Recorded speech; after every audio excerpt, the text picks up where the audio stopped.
See, change is inevitable. So it's never too late to make a difference as an individual.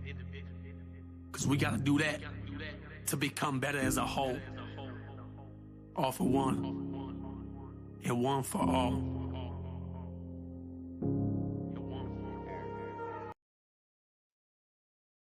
Good afternoon, Wolfpack.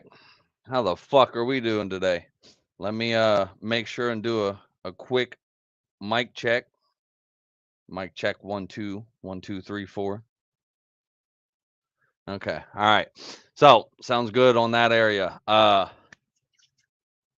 We did things a little differently today. Freaking I actually scheduled. We went to go live a little bit ago at 1 o'clock, but it gave us a chance to talk real quick, and for me to also be able to set up something differently. I knew there was a fucking easier way. I've been telling y'all for I don't know how long there is an easier way for me to be able to tag everybody, and I finally figured it the fuck out. Like if I schedule a live instead of going right then and there, if I schedule a live and give everybody a heads up, I can actually go into the comments before I go live and tag the ones to be tagged. So that's fucking great. I knew I'd figure it out eventually. I'm fucking smart like that. So only took yeah. So with that, I'm gonna go into the little intro. If you are looking for Yana's Wolfpack, you can find us on all major podcast hosts, iTunes, Spotify, Google Podcast, Amazon, Stitcher, and quite a few other ones. There's actually one out there that I may be going to and promoting. It's called Fountain. And it's basically you can go onto that podcast and listen to the podcast. And while you're listening to the podcast, you can actually tip me, like with real money. You can actually tip me while you're listening to podcasts. If something resonates you, we talk about a good thing. You really like that one, you can tip me. A fucking penny, 10 cents, $1. I don't know, but I got to figure that one out. So you can also find us on Facebook public page, Facebook private group, the support group, the main thing I use to help support people and do what I do. We post a lot of content in there. You can also find us on YouTube and TikTok. On all these different things, search for Yana's Wolfpack. That Yana is spelled Yanas. Yana's Wolfpack. You can also, if you have any questions, comments, suggestions, want to tell me to go fuck myself, want to tell me to shut the fuck up, want to tell me, to go get a real job, whatever the fuck you want to tell me, please email me at yanaswolfpack@gmail.com. Again, that is YANAS wolfpack@gmail.com. So Yana's Wolfpack@gmail.com. With that, I have a special guest with me tonight. His name is Jay Bird. Jay Bird, yes, and he's a very special crown-eating guest. He's actually one of my old corporal NCOs in the good old Marine Corps. Good old Marine Corps. Fucking, we've known each other for maybe 10 plus years, and he's decided to get on here with me when I could and do some bullshitting and talking and laughing and talking about serious subjects and fucking make fun of each other and do all the kinds of things Marines do. But today he got off a little bit early, and hopefully you caught our live that we did last night where a new little segment is called 3 Marines and 1 mic. If you get that reference, where kind of going based off of two girls in 1 cup, that'll tell you our mentality. Do not go look that video up if you've never seen it. Save yourself, save your soul. I've still not met Mike yet, so oh yeah. yeah. We don't like, know. I've been waiting to meet Mike. He's my MIA. Yeah, fucking. So with that, introduce yourself there, Jay Bird. Well, if you didn't meet me yesterday, I'm same guy I was then. Go back and watch that one. Just former Marine, single dad, got my own shit going on.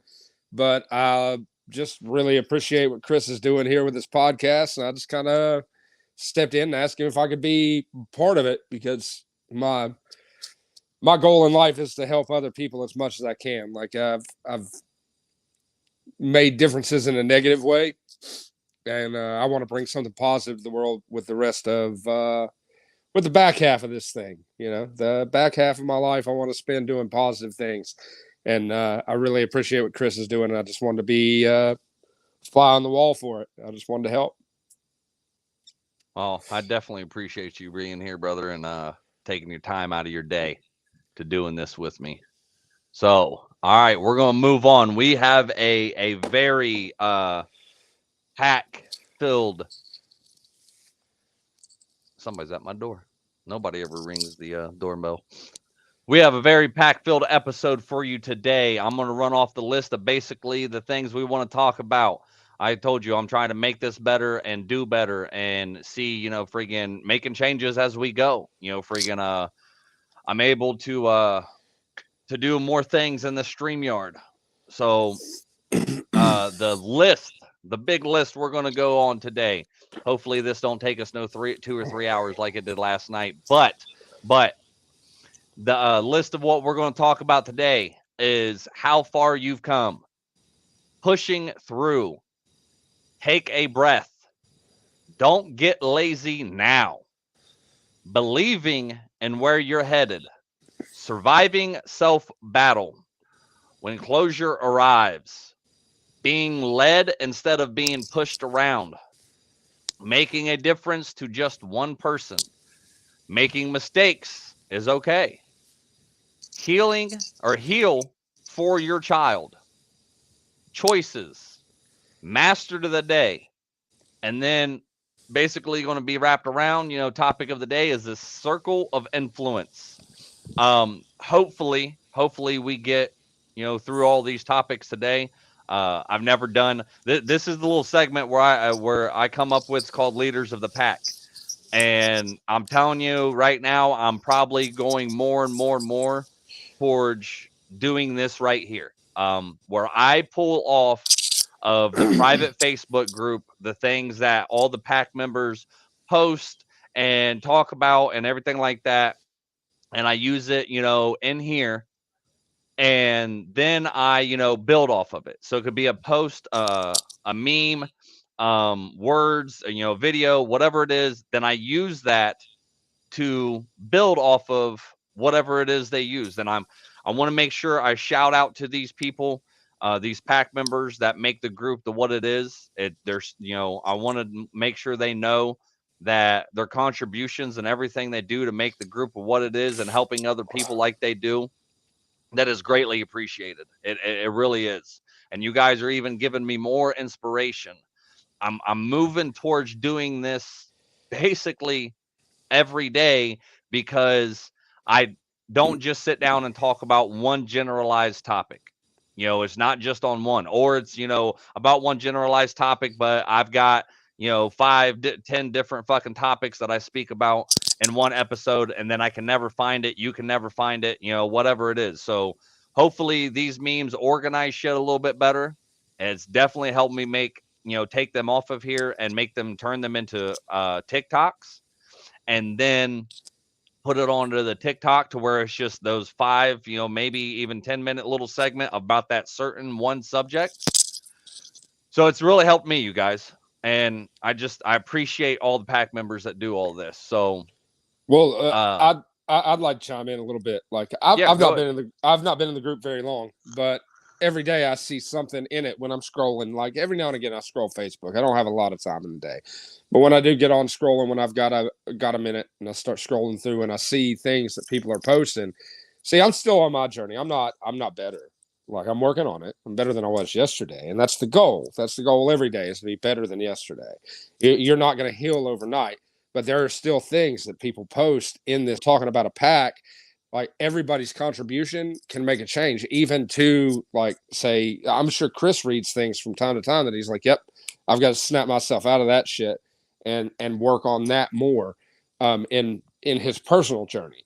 So anything that you post in the Giannis Wolf Pack, anything that you post is helping somebody else. Like whether you believe it is or not, there are posts that I've seen in there. I don't go through it like Chris does and save them for talking points for the show or anything. I just kind of chime in. He does all the hard shit.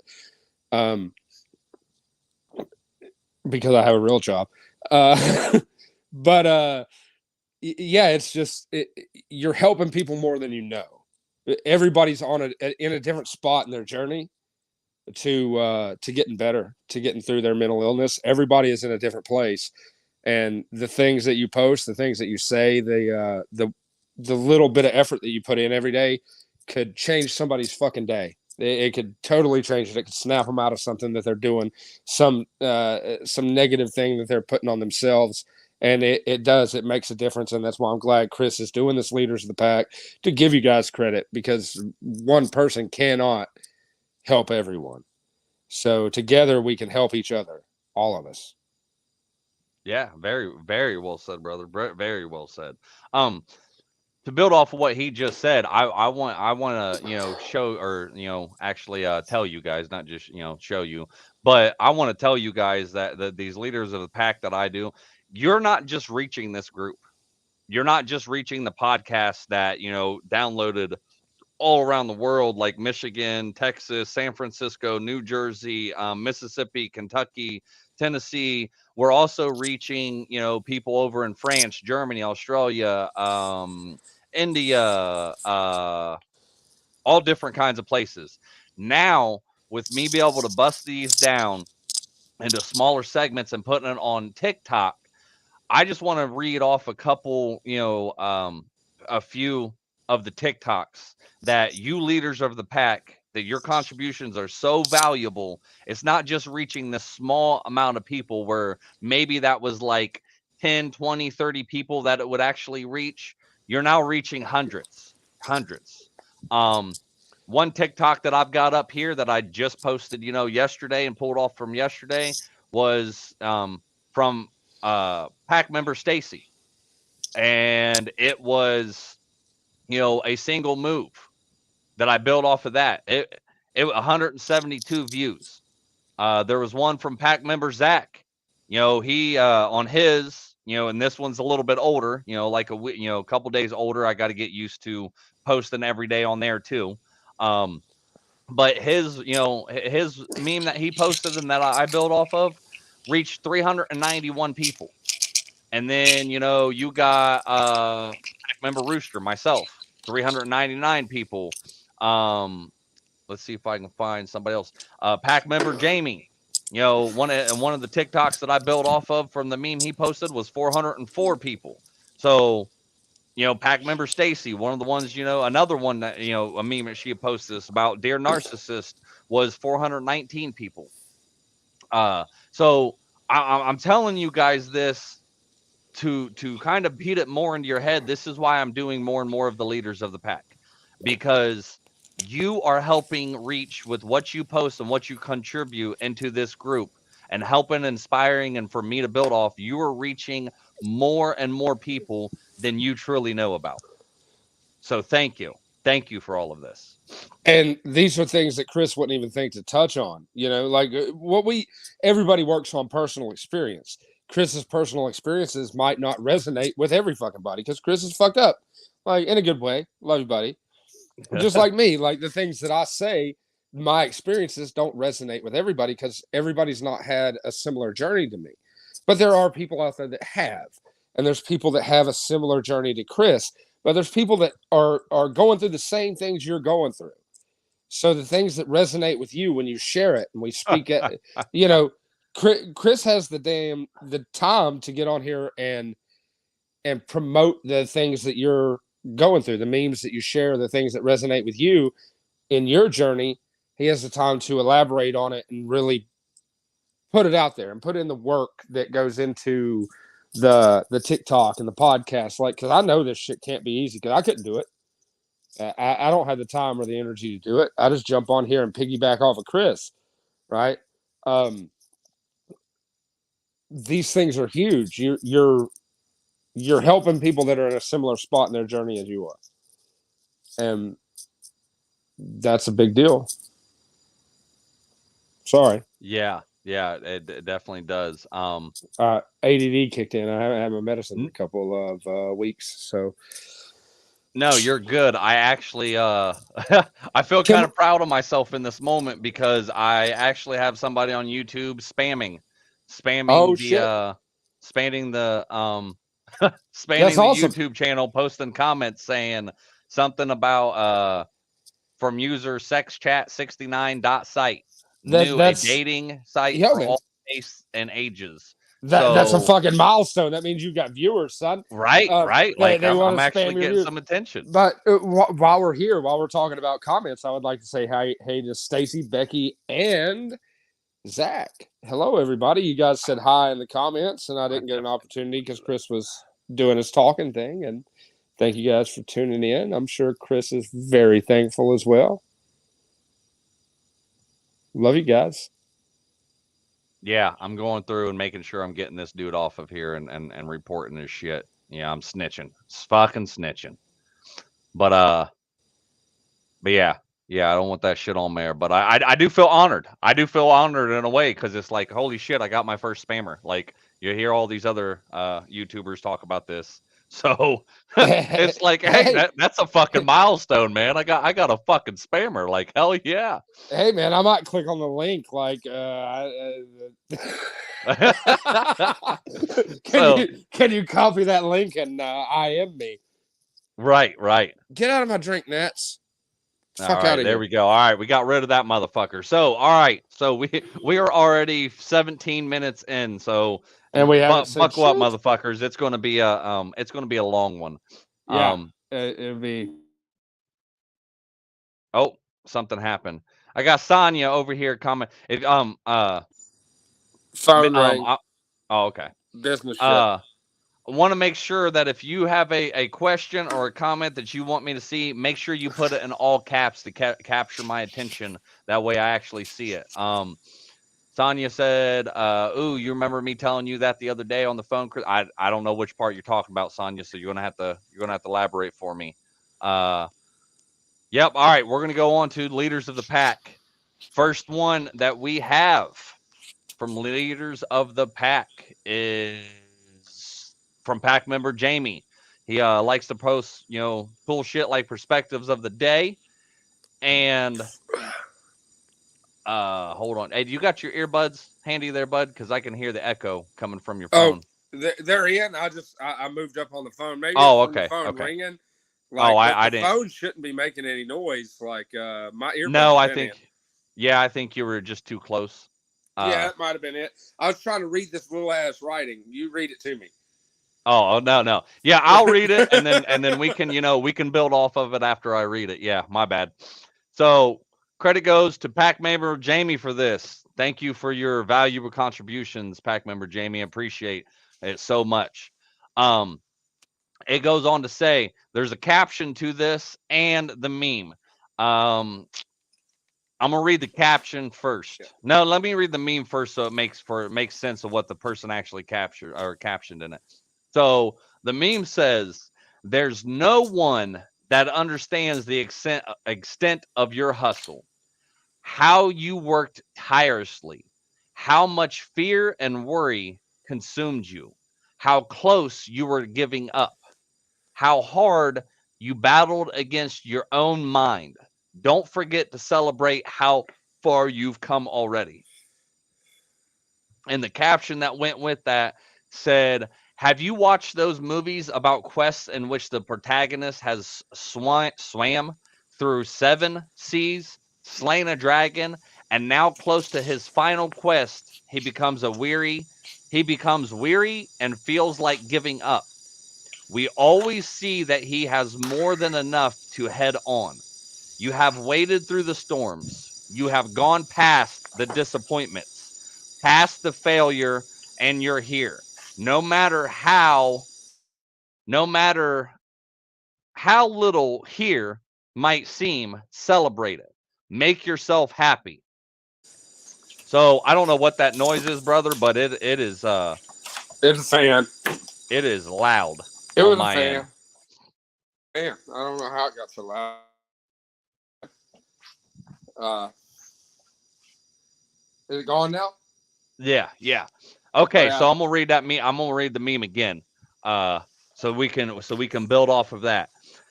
There's no one that understands the extent of your hustle, how you worked tirelessly, how much fear and worry consumed you, how close you were to giving up, and how hard you battled against your own mind. Don't forget to celebrate how far you've come already. You know what? I'm gonna let you see. I want to see what you got to say about this since you're the guest. Yeah, let's hear what you got to say first. Well, it's 100% right because nobody knows my journey. You know a lot of it. You know everything that I went through last year. But I've been pretty tight-lipped with my stuff because I don't ask for help, right? So nobody knows anything that you're going through, but everybody's able to judge you when you fall short.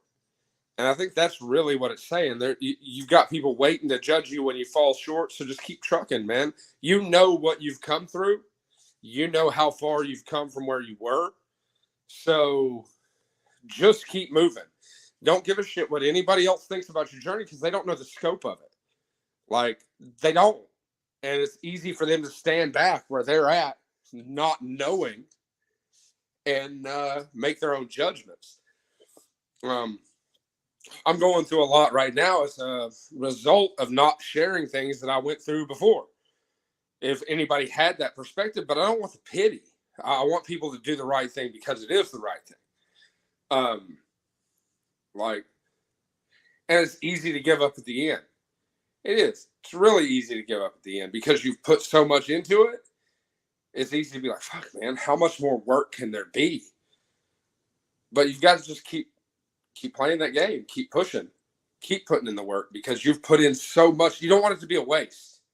You've went through all the trials and tribulations this far. Don't waste it. You put in that effort. Don't waste it giving up now. Nobody's ever going to understand what you've been through because they weren't there. They didn't deal with it. Just for the sake of an example, last year, Chris, I called him. I got diagnosed with pancreatic cancer last year. And I was already going through so much shit when I got diagnosed. I was like, fuck, man, like insult to injury here. But I did what I had to do. It would have been easy to just been like, fuck it and quit. Like, and I've been to the point where I was quitting before. I've been to the point where I was just ready to hang it the fuck up, man. It just, what's the point in the fight that you put up so far if you're going to give up now? And I don't know, man.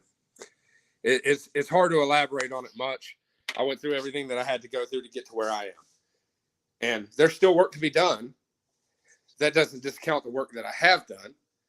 Just got to stay focused, stay grinding, keep doing what I do. We don't quit. That's the big thing. We don't quit. It can be as hard as it has to be. Just don't quit. It's not over until you lay down and die. So don't do that. That's the only rule. You can be fucked up. You can be angry. You can make mistakes. You can tear yourself down and build yourself back up every fucking day if you have to. Don't fucking quit. That's the rule. If you give up, that's the only way you lose. That's what I get from it. Quitting, giving up is the only way you lose. You can take a break. You can have an off day. You can fuck up. You can make mistakes. We can go through the whole fucking list of what's coming up in the podcast. It says it all in that fucking meme right there. Just at the end of the day, you can't quit. And that's the only way you lose is if you give up. Well said. Well said. So I'm gonna give my little point of view on it. I think the most important thing was there at the end was saying, don't forget to celebrate how far you've come already. I think a lot of times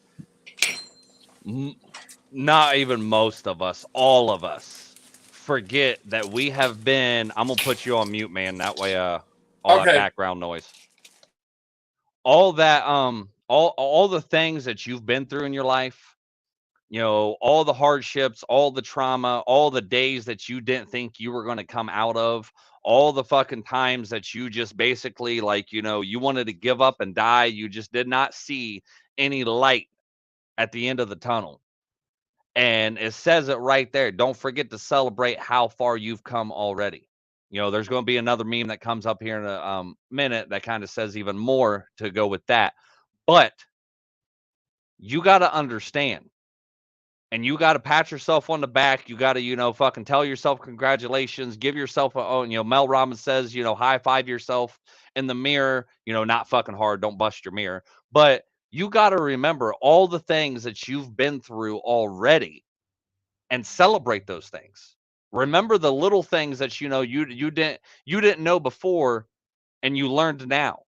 The big things that you thought, fucking was, just going to be the end all to be all, but somehow, some way you ended up getting through it, getting over it, growing through it, fucking becoming a better person, whether you realize it or not, of coming out of there. So don't forget to celebrate how far you've come already. I've said it before, forget, and I'll say it again. You're a survivor. You're a fighter. You're a motherfucking warrior. And you go through a battle every day inside your head, not not knowing whether you're going to make it out alive or dead at the end of that day. You go through this battle. You have to remember the next day that you won the battle from yesterday, and you're confiding the war every day. You are a survivor. You are a fighter. You are a motherfucking warrior. Start acting like it. Be proud. Hold your head high. Remember the accomplishments that you have made, whether big or small. You've gotten this far. You've gotten this far by not being some weak ass little bitch, because you're stronger than what the fuck you think. All right, I'm gonna take you off mute. There we go. Perfect. Okay. Yeah, I'm fine now. Somebody was asking if I was okay now. Yeah, I'm fine now. I went through radiation and then some chemo, and it was a real downer. Like, it sucked because my body has always been my best tool. So losing that, because my mind's never been right, like, for fucking years. Like, it's not a new thing that I'm fucked up. It's just new that I'm dealing with it. But my body has always been what was valuable, what brought value to different situations in my life. I've been a fighter. I've been a fucking warrior, like, for the Marine Corps. I've been a laborer, a hard worker, a strong back and a weak mind. That's what one of my bosses used to say. He's full of shit. He's just a dick, being a dick. But I've been all these things, and it started failing while I was going through treatment. And at that point in time, like, it was really fucking bleak. And I'm not going to go into too many details in this one. I think me and Chris have a Jay Bird series scheduled coming up to go more in depth with some of my shit, just to see if it resonates with anybody else.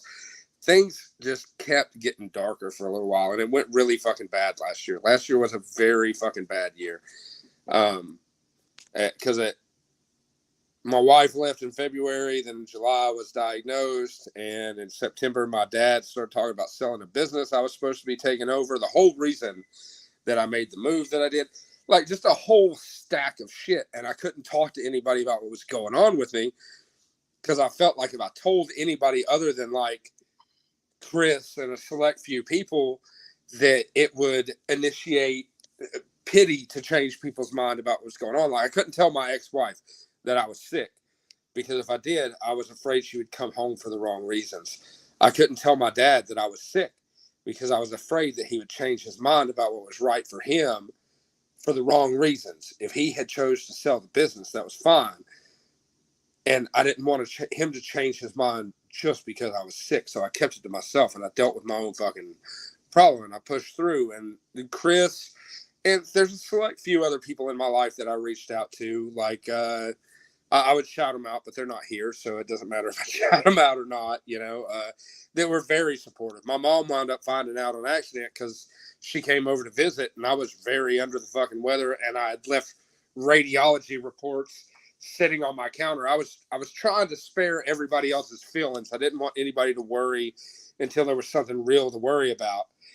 But I reached out to a network of friends to kind of get me through it. But everything was very fucking dark, and there was no end in sight. And every time I turned around, something else was fucking going wrong. And it sucked pretty hard for a minute, because I've already lived a very fucking hard life. And then for all this shit to stack up in the same year, it was just another test, man. It was another fight to get through. And I almost didn't make it. Like, I'm not going to lie and say that I just had it all under control, because Chris doesn't even fucking know the half of it. Like, there's things I didn't reach out to anybody on, and that was my problem, is not reaching out for help. But yeah, long story short, I'm fine now, as fine as can be, if that makes sense. I'm still moving forward, and I almost quit more than once. I've definitely been there, so I understand anybody that's going through that. And it took, I'm a hard person. I'm an empath, but I'm also a very hard person, because I'm hard on myself. I'm hard on everybody around me.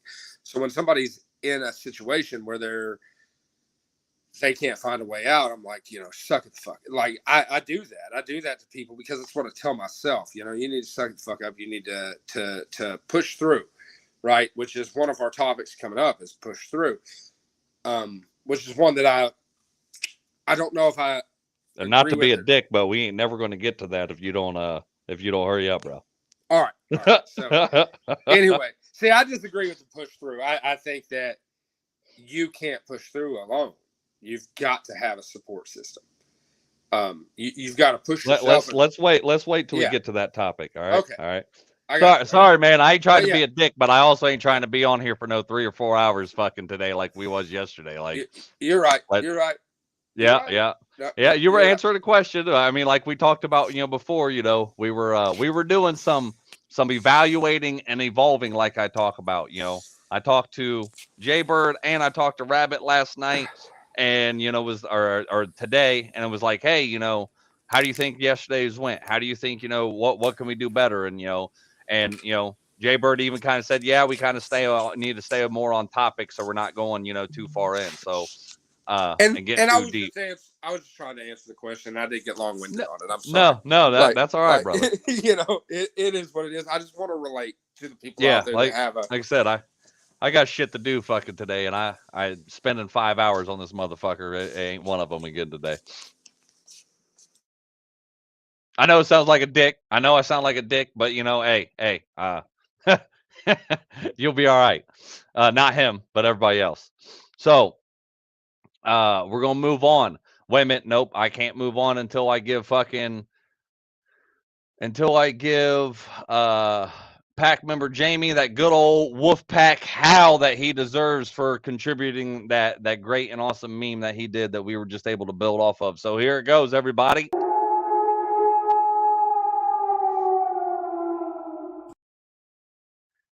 Thank you again, Jamie. We appreciate your contributions to the group. So moving on. This one is from pack member Heather. And this is kind of,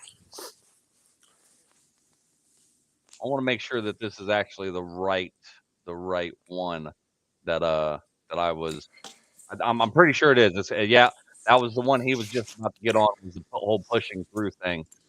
But I have to take off this bottom banner real quick. Okay. This, I appreciated the hell out of this today, Heather. I hope you do more of these, and I hope, like I kind of commented on this from you on your post. If you could do one a week, 3 a week, one every day, it's all up to you. And, when you get inspired, but I really like this and I appreciate this one. It says, man, your background noise is fucking killing me, bro. Oh, that was the microwave beeping. Is there still background noise? Okay, that's what it was. I thought that fan was back on there. I couldn't even hear it, man. Like I've got my earbuds in. The microwave's 2 rooms away. It sounded like the fucking purge was about to kick off on my end. God damn, it's that loud. Like Yeah. microphone fucking. That's crazy. Yeah, it's fucking picking. Maybe speakerphone might actually help better. I don't know. Try that. All right, let's do that. Boom. Oh. Is that better? Yeah. Now, how about when I talk? Is it going to echo back in? I don't know. Can you hear yourself? You just talk. No. All right. Yep. It sounds good. Maybe that'll work better. All right. Perspective of the day, or not perspective of the day. Hold on. Let me catch up on these comments. Okay. All right. We're good so far. So, thought for the day by PAC member Heather. Why do we sabotage ourselves? Why is it that when anxiety is heightened, the things we need most, we run away from? Sorry, I had to put him on mute again.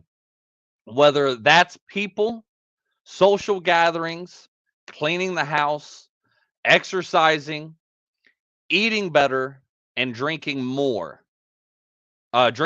water more instead of sugary drinks. I have been drinking more water in just the last few days, went to an hour-long exercise class yesterday, and have been eating a little better. And I already feel so much better today, even with the stressful day at work. So what do we take from this? When your anxiety is high, that thing you don't want to do the most, push yourself and do it. Even if it's just part way. That thing you don't want to do and feel like you don't have the energy to do, your body and mind need it the most. Don't let the thoughts in your head win. Push through and see how much it takes away the stress and anxiety. You got this. All right, you want to build off of that one first? She kind of said everything that needs to be said there, I commented on this earlier today because I guess I didn't read it all the way through. I was just seeing why do we self-sabotage ourselves and chimed right in on that. Self-sabotage is just part of depression and anxiety. You get nervous about how you're going to be received, and you don't believe that you deserve the good things in life because you're fucking... Depression is guilt, like depression's caused by guilt or looking back and wishing you'd done something different. Anxiety is more of nervous about what's coming. They do go hand in hand, but it sucks, man, because you look back and you're like, fuck, I wish I could have done this. I wish I could have done that. You have the opportunity to do it in the future, but because you've lost so much, you self-sabotage yourself to keep from losing again. And my advice to people wouldn't just be push through. It would be accept the loss, accept that you're going to lose again. Things are going to go wrong again. They're going to go wrong tomorrow. They're going to go wrong the next day. Just do what you have to do to enjoy today. Do the best that you can with what you have and go from there. If it goes right, don't stop trusting people because 30 people in your past broke your trust. Don't give up on humanity because you've run into some shitheads in your life. Keep moving forward. Put yourself out there. Get your heart broken. Fall apart. Fucking and rebuild. Because if you stop doing that, if you recluse yourself, I could go into exile and I could live just fine by myself. I could be all right. But I don't want to because I have more to offer than that. Like that would be the selfish thing for me to do. If I just gave up on everybody else because I'd been fucked by this person and that person and that person and all this shit in my past that informs who I am. If I let it control who I'm gonna be, then it wins. They win.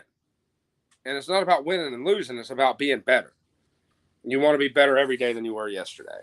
And that's the goal. So just keep pushing forward and don't allow past mistakes and worries about people doing you wrong like they have before keep you from doing the things that you want to do. And that's all that anxiety and depression are. You worry you're going to make the same mistakes again, or you're going to get dicked over the same way you have in the past again. So you shut yourself down and you don't do things that you know you'll enjoy, and you don't allow yourself to enjoy your life. Enjoy your life. Fuck the past. And I won't say don't worry about the future, but give it a chance to go wrong. That's it. Okay. Tell me when you're done talking so I know. My little takeoff of that is I mean, both of them already just said a lot, but the one thing that comes to mind is Mel Robbins. She's a motivational speaker. She's the one that come up with the 5-second habit and I believe the high five habit. Go check those out. Those are really, really good and has helped me a lot with my anxiety, depression, and giving my own self kick in the ass. But she also talks about with the whole 5-second thing. It's not the 5-second rule where you pick up food, but it's 5 seconds, basically counting down from 5 and making yourself do exactly what came up in your mind. So she talks about you're never going to feel like working out. You're never going to feel like, and it's not just her. I've heard so many other people, inspirational and moto, people talk. You're never going to feel like doing these things. You're never going to feel like, getting up and going to the gym. You're never going to feel like eating healthier. You're never going to feel like drinking water. You're never going to feel like, going to that social event that somebody invited you to. You're never going to feel like it. And you've got to push yourself to do this. Just exactly what Heather, is saying. You've got to push yourself to do these things. And like we have a comment in here from Sonia says, this is legit. I love mushroom hunting and being in nature. A few weeks back, I had to force myself to go out. I had an amazing time and so glad I went. That's exactly, if you get over your fears and your anxiety and your social anxiety and you just push yourself and make you go do this, then 9 times out of 10, you're going to be glad that you actually went. I've a lot of people sit there and say, oh, what? I just want somebody to love me for who I am and the way I am and this and that. How do you expect to find that person if you don't go and push yourself to go to the gym and to do all these, social gatherings and doing all this different stuff? If you don't actually show up, if you don't push past the anxiety and the depression and all this, if you don't push through it, then how do you expect to meet that person? Because you never know when you're going to meet that person. You may meet that person at a social gathering that you was thinking about not going. You may meet that person, when you go to the gym and exercise. You may eat that person when you decide to freaking go up to the salad bar fucking at a buffet instead of going over here to the junk food fucking table. You may meet that person in, yoga. I don't know what the rest of that is, but you may, wherever you do. If you would just push through, then you may actually find the love that you're looking for. So push through. That's it right there. I'm gonna move on. You all right over there, Jaybird?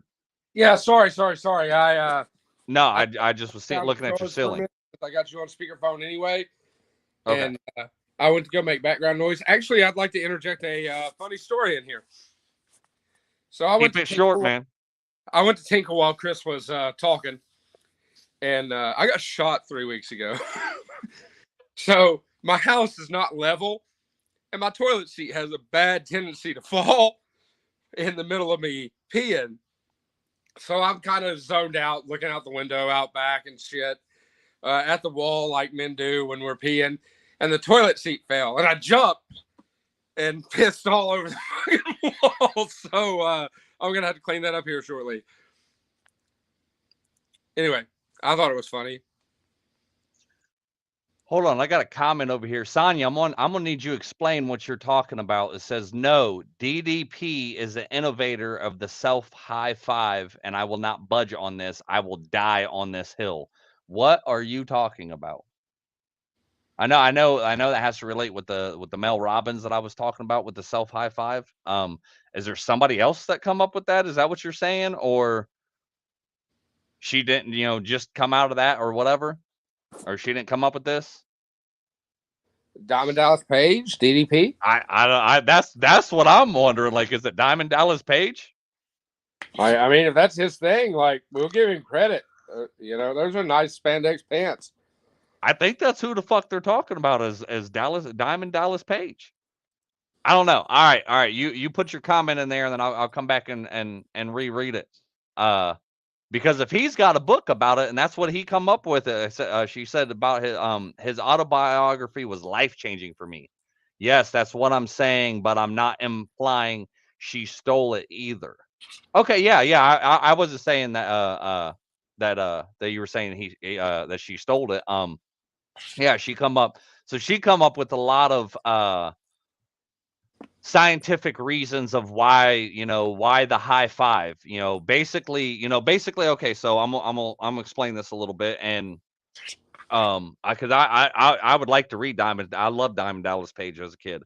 Freaking basically what Mel Robbins talks about with the self high five is you go into the mirror and you gently tap your mirror and give yourself a high five, because that's like patting yourself on the back, congratulating yourself. So why do you actually high five people?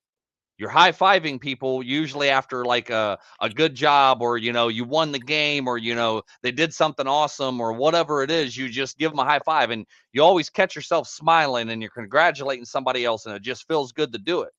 She talks about getting in there and actually giving yourself a high five in the mirror. You're looking yourself in the eyes and just high fiving yourself, saying, hey, I got up today. Hey, I did a good job today. Hey, whatever it is, you're giving yourself this high five. So I'm definitely interested in reading the autobiography of DDP's life, because I didn't even know he had a book out there. That'll be fucking awesome. All right. We're gonna move on, because we're already at almost 50 minutes and only gotten through 2 slides. So and I think we've got fucking I don't know, probably 10 more to go. Okay. Oh shit, hold on. Well, no, that was wait a minute. I'm getting ahead of myself, because we only talked about that one, right? We just got done talking about pushing through. Yeah, so I went too far. All right. Gotta give Heather credit where credit is due. Give her that old Wolfpack howl, everybody. I don't care if you're sitting there friggin', at work. I don't care if you're fucking driving. I don't care if you're fucking your wife. It's weird that you're listening to this podcast while you're having sexual relations. But friggin' howl with me. Get friggin' show some gratitude, and instead of clapping, do a Wolfpack howl. Here we go.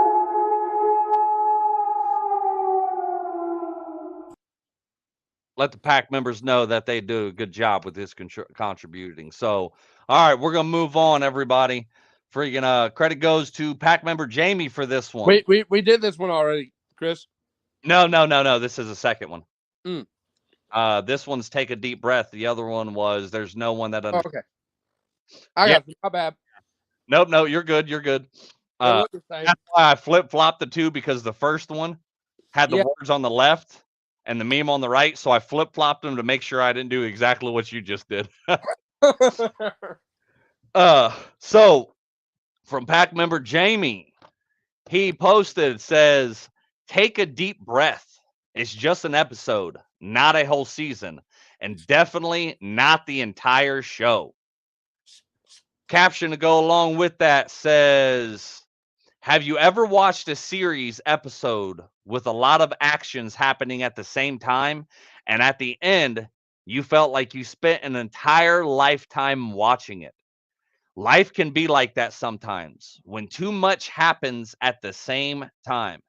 It overwhelms you, but take a breath. It will pass. Joy awaits you. Your entire life can't be jam-packed into one day or into a moment. It has happened. Push the worries away. Don't let it hold you back. All right, and the meme again was, take a deep breath. It's just an episode, not a whole season, and definitely not the entire show. You got anything built off that, man? I do, but you go first because I'm taking a bite right now. Okay. All right. You go ahead and speak on it, and then I'll give my opinion. Okay, yeah, just fuck up the whole rhythm and routine that we had going on the whole show, but it's cool. It's cool. We'll work around you. It's not like this is yours or anything. Yeah. Okay. I mean, like, I made all that background noise worth it and made myself dinner. Okay. All right. So I'm gonna build on this. I'm gonna read the meme again. Take a deep breath. It's just an episode, not a whole season, and definitely not the entire show. So I don't know if I got a whole lot. It goes through with what it just said. Back in the last one. Push the worries away, push it through. Friggin' sometimes, and I've caught myself doing this a lot here lately, of getting built up and my anxiety building up, and friggin' rage or irritation or just life period, and I just take a deep breath. It's just like I just gotta, just calm down for a second, and there's been quite a few times where I've had to, take 2 or 3 or 4 or 5 fucking deep breaths just to get myself through whatever the fuck I'm going through. Remembering that this is just an episode. It's not a whole season, and it's not the entire show. It goes along with that other meme that they say, this is just a page in your book. Just turn the page. Friggin' it's just a chapter of your life. When you're ready to move on, stop rereading that whole fucking chapter and actually, go on and just turn the page and get through the book. Don't be so focused on one entire page, and don't be focused on one chapter that you can't move on with your rest of your life. Take a deep breath and learn to turn that page. All right, go ahead, man. Okay, so it talks about, let's say, a series, right? You could break it down into a movie or a book, whatever you want to. But pick your heroes from your show, right? Have you ever seen any of them? The reason things get resolved and the whole story matters is because there's adversity to overcome.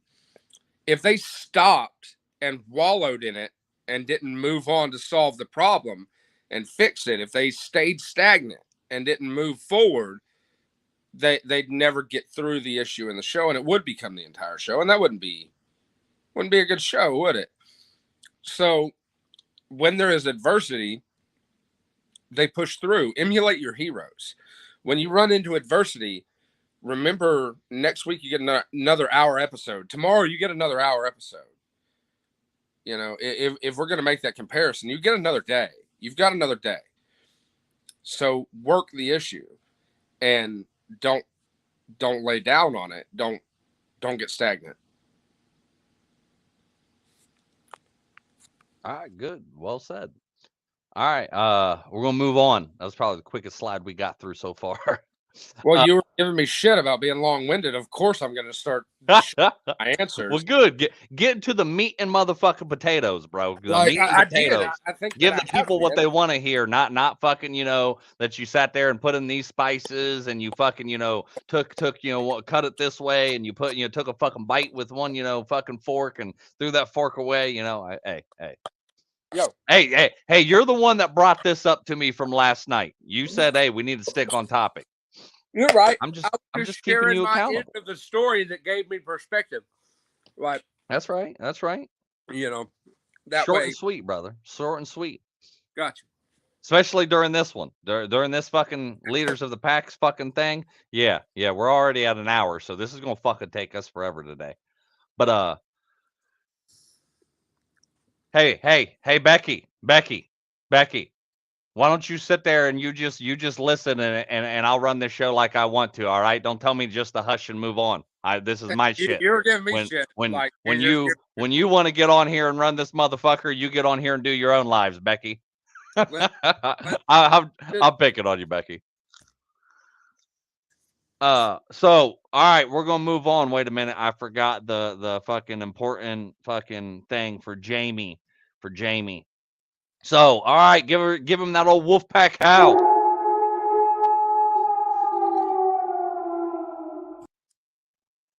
I don't have effects, so I have to just do it. Last time, I'm sorry I didn't howl for the for Heather. I was just in the middle of eating roast beef and mashed potatoes. As always, Jamie, your contributions are valued in this group, man. You posted a lot yesterday. It was almost the Jamie show. Like it really was, because he posted a lot of fucking good ones. Oh, okay. Becky said, no, I mean, stop talking to him and keep going. I can't stop talking to him. He's on here. God, Becky. Yeah. God. Yeah. All right. Okay. All right. Commentary. For this one, credit goes to pack member Heather. Says, don't get lazy now. Remember the days you were desperate. Motherfucker, I should have, I'm not keeping up with the banners. There we go. There we go. This is all a learning lesson, guys. All learning lesson. No mistakes. No mistakes. Freaking says, don't get lazy now. Remember the days you were desperate to be where you're currently at. You want to take lead on this one, or do you want me to go? You know, this one kind of speaks for itself, and it goes back to what I've been saying about not laying down. Like, it's only over when you quit. Like, and really, this is saying that you've got to keep putting. You can have an off day. Take some downtime, take some self-care time, but don't get lazy in your process. You're moving forward. You're farther than you were yesterday, and just move forward a little bit, as much as you can every day. Move forward, and I think that's what it's saying. And you wanted to be where you are now 6 months ago, and you didn't get here by being lazy. You pushed yourself, and you made yourself better, and you've worked on your issues. So just keep doing what you're doing. So I got an important message. I'm not meaning to interrupt you. Sound like you were done anyway. I got an important message for the viewers that are watching right now. I'm getting pretty fucking done with Facebook. I just had a message pop up on one of the it looks like the private group. The private group. I just got a message that popped up and saying that I'm temporarily blocked from using this feature, which going live. I'm gonna start fucking pushing YouTube. I think I'm just gonna start doing this on YouTube and pushing the lives and stuff towards YouTube, because we had technical difficulties last night where they legit stopped my lives yesterday for some reason. They didn't even give me a reason. They just said that, Facebook is temporarily not allowing you to use this feature, or it's not saying I was blocked, because I'm still able to post and I was able to still go live. So I have no clue what the fuck's going on with Facebook. So I'm going to start making posts in the group and saying, hey, I'm going live on YouTube, and making the event for YouTube, because Facebook's just pissing me the fuck off. All right. And I will give everybody a warning. I'm at like 620 or 30 odd followers on TikTok. And once I get to 1,000 and I can go live on TikTok, once I get to 1,000, I'm probably going to be pushing fucking TikTok. I'm probably going to be pushing TikTok, because on TikTok, I can reach more people there.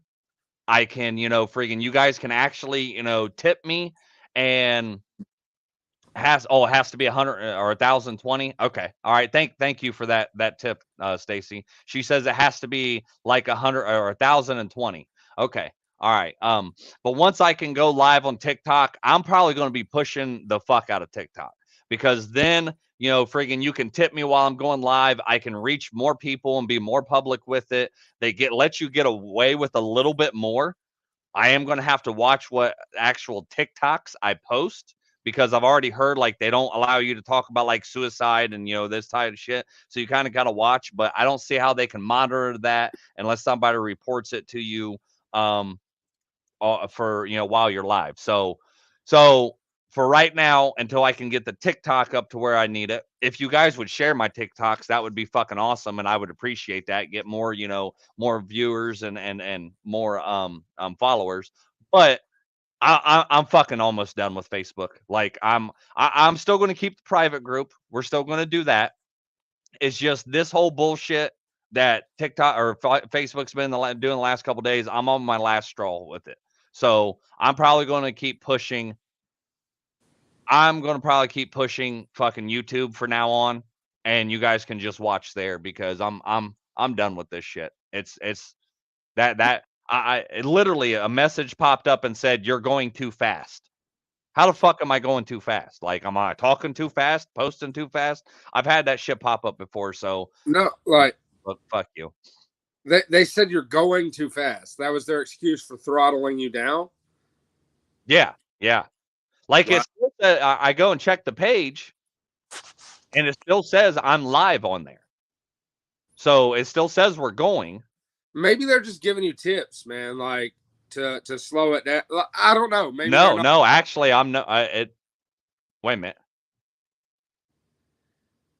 No, it said I was blocked from using this feature. So that means probably when I get done with this live, I'm not going to be able to go live again. Like, it's Facebook's just fucking. It's. God, I wish they would have kept MySpace. With no reasoning. Like that's some bullshit. Sorry. Right. No. It is. All right. Let's move Let's on. get back on subject. I wanted to tell you guys, let you guys know that's the future plans. Like, I'm just going to start pushing the fucking YouTube channel. So, anyways, we're going to get in. Okay, we already got into this one.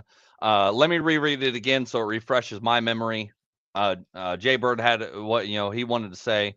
Let's say, don't get lazy now. Remember the days you were desperate to be where you're currently at. I'm basically taking away, what it's saying is like, you think the situation in your life is bad right now, but a year ago, 6 months ago, 5 years ago, 10 years ago, you would have killed, or you would have done whatever it took to get where you're currently at. You were so desperate to get where you're at right now that you would have done anything. And I think, it kind of goes back, reversing back to one of the memes we said earlier, where, it's basically the same theme of you've got to understand, and you got to congratulate yourself and understand the things that you've been able to overcome because you were so desperate to get where you're at now and get out of that situation or move on with your life or even get that job or, friggin' that you always wanted, or, you got to have a little bit of gratitude and understand and that where you are currently at is where you wanted to be before. And if you're not currently where you wanted to be before, and it was, 6 months ago, year ago, 5 years ago, then you need to look yourself in the fucking mirror and ask you why you're not where you're at, where you want to be at. So, yes, Becky, YouTube and then TikTok eventually. So yeah. All right. You good on that one? You got anything else to add on that one? I thought about it while I was listening to you talk. It's maintain perspective. Maintain perspective. Don't wallow in what you've been through, but remember what you went through to get to where you're at. Like, keep that perspective, because I think that what we do is we have a lot of trauma in our past, and then the next issue becomes bigger because it's in the present. Like, when you've overcome so much to get to where you are, like your next step, a lot of times it's not as big as the hurdles you've already leapt. You've already leapt so many hurdles to get to where you are. Maintain that perspective. Remember that you've fought harder battles than what you're fighting now. And I think that's, I just thought of that while you were talking. It just hit me, and I was like, wow, like it's might be it. So. No, you're good. It is all about the perspective. It is. And you've got to keep it. You've got to remember what you've been through, because that's how you grow. Right. And it's all about growth. It's not a necessary. That's how you heal. You heal by growing, and you don't grow without perspective. So you've got to remember the growth that you've already accomplished to continue your journey. Right. And there's certain situations in my life that, like, I mean, fuck the, boot camp, the Marine Corps period. I was dying to get back into the civilian world, or I couldn't wait for that 3 months to be over to get out of fucking boot camp and then go become a Marine. And then there was parts of me that was wishing I was back, fucking in boot camp. It's one of those things that, like, and now that I'm, out, you forget the times and the hard things you've been through that you wish you were at a certain point in your life. Like, you got to be thankful for where you're at. You got to remember why you're here, how you got here, and the things that led up to your current state. Yeah, absolutely. All right. We're going to move on. We're going to give the good old thank you, Heather, for another great contribution to the pack. Going to give you that good old Wolfpack how.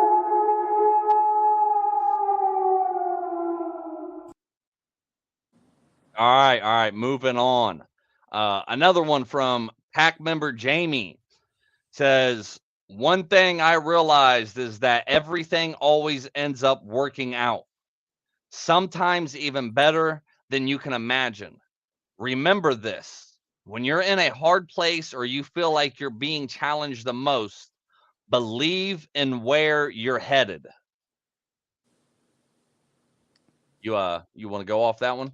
Well, I've always said the worst times lead to the best times, because, like, there's a lot of things that happen in your life that are a result of bad things happening, if that makes sense. Like, in the moment, it seems so bleak, like things aren't going to change and they aren't going to get better.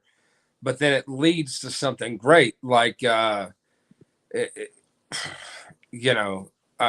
without getting too long-winded and off topic, that's the best that I can do. You done? Yeah, man. I mean, the worst times lead to the best times. They open when one door closes, another opens. These are old sayings, and it's just a new take on an old saying. If, like, what happened to me in the Marine Corps, so we won't go into that. But once I got pushed out, I thought that was it, man. That's all I ever wanted to do. So I was very down on myself, but it led to me meeting my my now ex-wife, but and having my son and moving that part of my life forward, things that wouldn't have happened had I stayed where I was. And it was the worst thing to happen to me in the moment. It was horrible. But as I grew and gained more perspective, I was like, you know what? Worth it. I'd give it up all day, every day to have my son. Yeah. So, yeah, it's just about moving through the worst times to get to the better ones. Well said. So my take on, and I'm gonna read a little bit off more of it. It says, one thing I realized is that everything always ends up working out. That's that. A lot of people, are so stuck in the moment and so stuck on focusing on the problem that they don't understand, one, if you would focus on the solution instead of bitching and crying, whining, pissing, moaning about the problem, that if you just focus on solution, it would end up working itself out. Everything always ends up working out. Whether that's for the good or the bad, that's your choice and your decision for you to make. You got to take some kind of accountability and responsibility that if it worked out for the bad, then what happened along that way for you to go down that path? Yes, I do believe that in every situation you can turn a negative into a positive, even a fucking shitty one. Even the worst case scenario, that is somewhere along that way, you can turn that negative into a positive. And that's how you get to self-healing. Yeah, that may have happened to you. That trauma may have happened to you, but because it happened to you, who did you meet through that trauma? Where did it end up leading you through that trauma? Not saying that the trauma, that happened to you, friggin' was your fault, or that, that it was a good thing that it happened, but it's where did your life lead after that trauma? I'll tell you right now, after everything I've been through, the anxiety, depression, the shit that went on in the Marine Corps boot camp, all this different stuff, everything worked out with me because look what I'm doing now. I'm on here, you know, even me being an asshole for 10 plus fucking years where I was tearing people down instead of trying to help build them and grow them up, which I believe wholeheartedly I had to go through tearing people down to learn how to, you know, build people up. Because if I wasn't so good at tearing a motherfucker down and being such an asshole, then I wouldn't be so good at fucking learning the opposite of fucking, you know, making people grow, because I know how people tick in that. Everything always ends up working out. You just got to believe in where you're headed. You know, right now, you know, it's no secret anymore that I want to become a public speaker.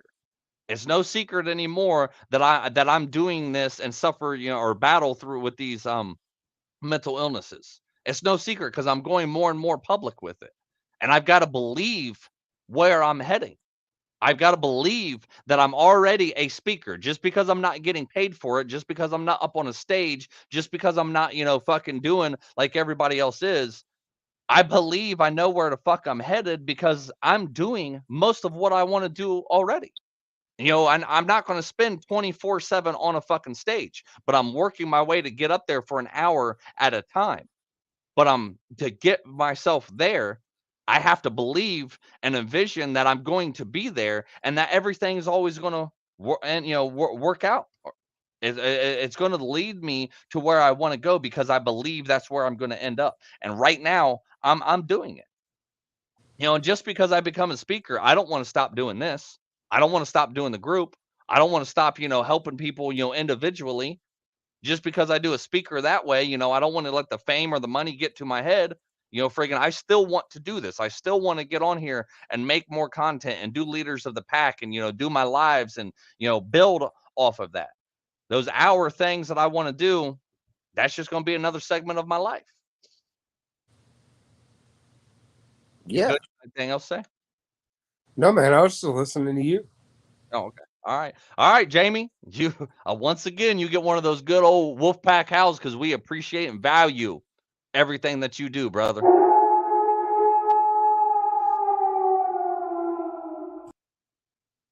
I love that howl. I do. Yeah, I don't like it.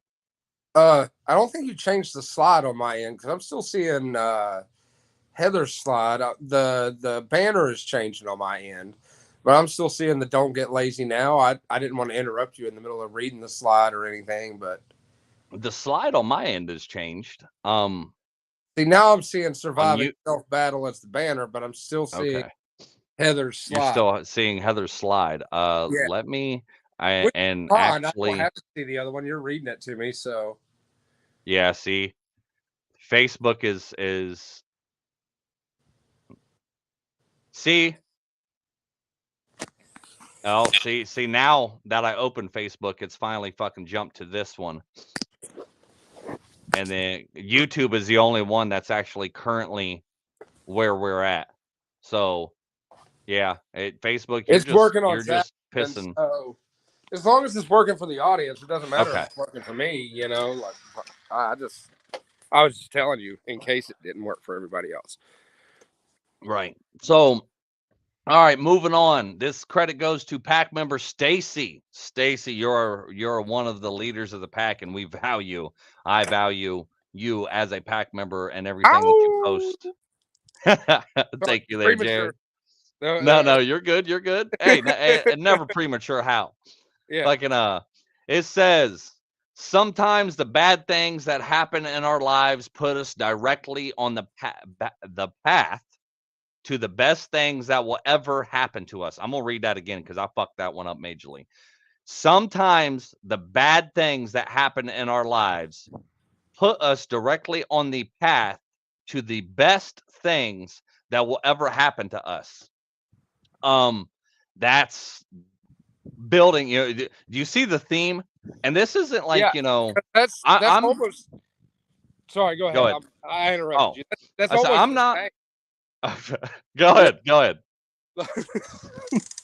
It's almost the same. Like it's definitely the same thematically as the last one, because that was my that was my elaboration on the last one, is that the darkest times lead to the best times. And then, good times make you weak again, where you fuck it up. And then it's a cycle.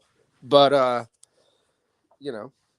the worst times lead to the best times. Like, fuck, man. Yeah. And it's not, I'm not going on here and just picking these, ones to follow a theme. This was like today's theme that everybody was basically posting about. Like they tie into, some of them aren't the same, but they more or less tie into each other. And repetition is key. Repetition is key. The more we talk about, the same thing, the more it'll beat it into your head, not just, hold on, I got a cough. Okay. Important. The more we beat this into your guys' head. So if we talk about fucking for another hour and about the, and the slides all fucking match up, then hey, hopefully, somewhere along the line, you hear this so much and it'll finally fucking click in your brain if we keep doing this. So again, sometimes the bad things that happen in our lives put us directly on the path to the best things that will ever happen to us. And Surviving Self-Battle was the title of that one. So, you got anything to lead on that one? No, man. Like, it says it all. So, we basically hit on this so many times, but I want to keep beating this in your guys' head. Again, I've talked about this before. The bad things, that happen in our lives put us directly on the path to the best things that will ever happen to us. You've got to understand that the bad things that are going on in your life or that have happened to you in your life puts you on the best path that will ever happen. But you've got to make it happen. You've got to direct yourself down that path. The choices and the things that you make, depending on which path you decide to take. You can sit here and cry and whine and bitch and post, and tell everybody about every fucking bad thing that's happened in your life. You have two choices. You can either take that route and stay on that path that is going to never get you anywhere but self-pity and a pity party and all that other shit, and live in that moment and not decide to turn that chapter or turn that page to go into another chapter of your life. Or the second choice is that you can make the best out of what the fuck happened. That old saying, when life gives you lemons, you make lemonade. Plain and simple. You were given an opportunity that something bad happened to your life. And that's exactly what I sit on here and do all the time. All the time. That's what, I get on here and try to make people understand that I'm an open book and that all the mistakes, the trauma, the mental health issues that I have is all basically a fucking guidebook for you guys to help, reach in the dark and pull you guys the fuck out. I'm being open and honest with the shit that goes on in my life. I don't expect you to do it like how I'm doing. But because you can sit here and relate to me and know that there's somebody like me going out through the same shit, then hopefully it will get you on the path that'll lead.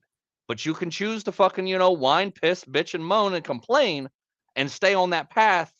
But at any moment and every fucking day, you can make a choice when you open your eyes to say, today, I've had enough. Today, I'm going to change my life or I'm going to fucking die trying. You got anything? Yeah, it goes back to that when one door closes, another one opens, right? Like, it's kind of synonymous with that. The past two memes have been pretty close to one door closing, another one opens.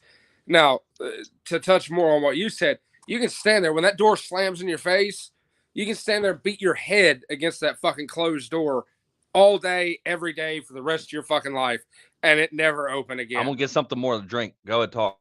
Do that. But when you're doing that, while you're beating your head against that closed door, you're not seeing the one that's opening. Know that there's another one that's going to open for you. It's going to happen. You've just got to look for it. And when it opens, you got to step through it. If you're focused on the door that closed, you're never going to see another one open. So as hard as it is, you've got to pick up and move forward. Like, you'll never get all the answers that you want. Why the door closed? Why is this door locked? Why did this change? Why did this go wrong? You're never going to get that closure. It's not going to come like that. You just got to look for that next door, man. I'm not talking about replacing people in your life or just immediately getting over it. But if you're so focused on the door that closed on you, you're never going to see the one that opens. And that's the only way to move forward, is moving forward. You can't focus on what happened. You can't wait for answers. You can't demand answers because you're never going to get them. It's not going to happen. It doesn't always happen that way. We've become to where, as a people, we expect answers to why things went wrong because we're so used to getting answers. There's not always a why. Sometimes shit just fucking happens, man. Sometimes people are just fucked up. Sometimes people are just as broken as you are, and they make decisions during their depression that hurt somebody else. We've all been guilty of it. So you've just got to kind of let it go and keep moving forward for what's healthy for you, and look for that next door to open. Yeah. I want to build off a little bit off that too, because what he just said, it's that was really fucking important. Just sitting there when one door closes, and you just sit there and you keep knocking, or you keep trying to bust it down, or you keep banging your head up against that fucking door over and over and over again. You are keeping the longer you take doing that and try to keep forcing that door open, and this part, like, you can add it to whatever you want.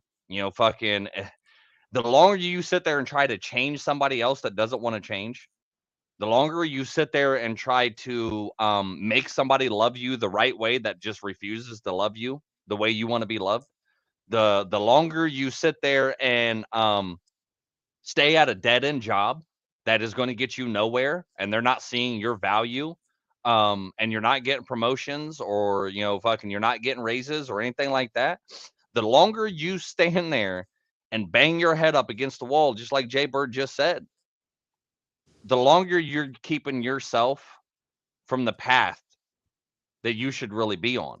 I'm sure everybody's heard me kind of like be pissed off and a little fucking aggravated that that I take so long during these lives now, and setting things up and doing the podcast and just and doing TikToks, that I've been like, God, this fucking takes 3-4 hours. I'm at this computer for 12-13 fucking hours a day.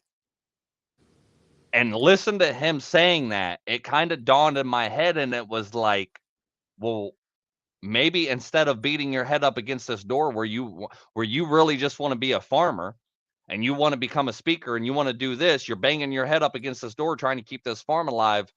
Dude, you got to understand, life is trying to direct you down a different path.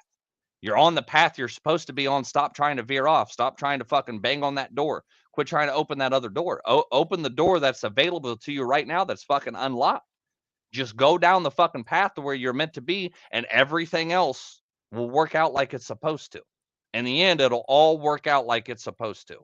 So thank you for that. Like, that kind of made me click in my own brain, like, hey, I need to quit bitching about so much about this. Is taking up so much time of my life, because I'm on the path that I want to be on. I'm just fighting it. I got other shit to do. I want to do other shit and accomplish other shit, but who knows, how many lives I've been impacted so far by sitting here 12 hours. I mean, I'm not going to count it up, but, going back to the TikTok, 172 views, 391, 145, 399, 344, 404, 419, and I can keep going. I can keep going. I thought you weren't going to count it up. You just counted it up.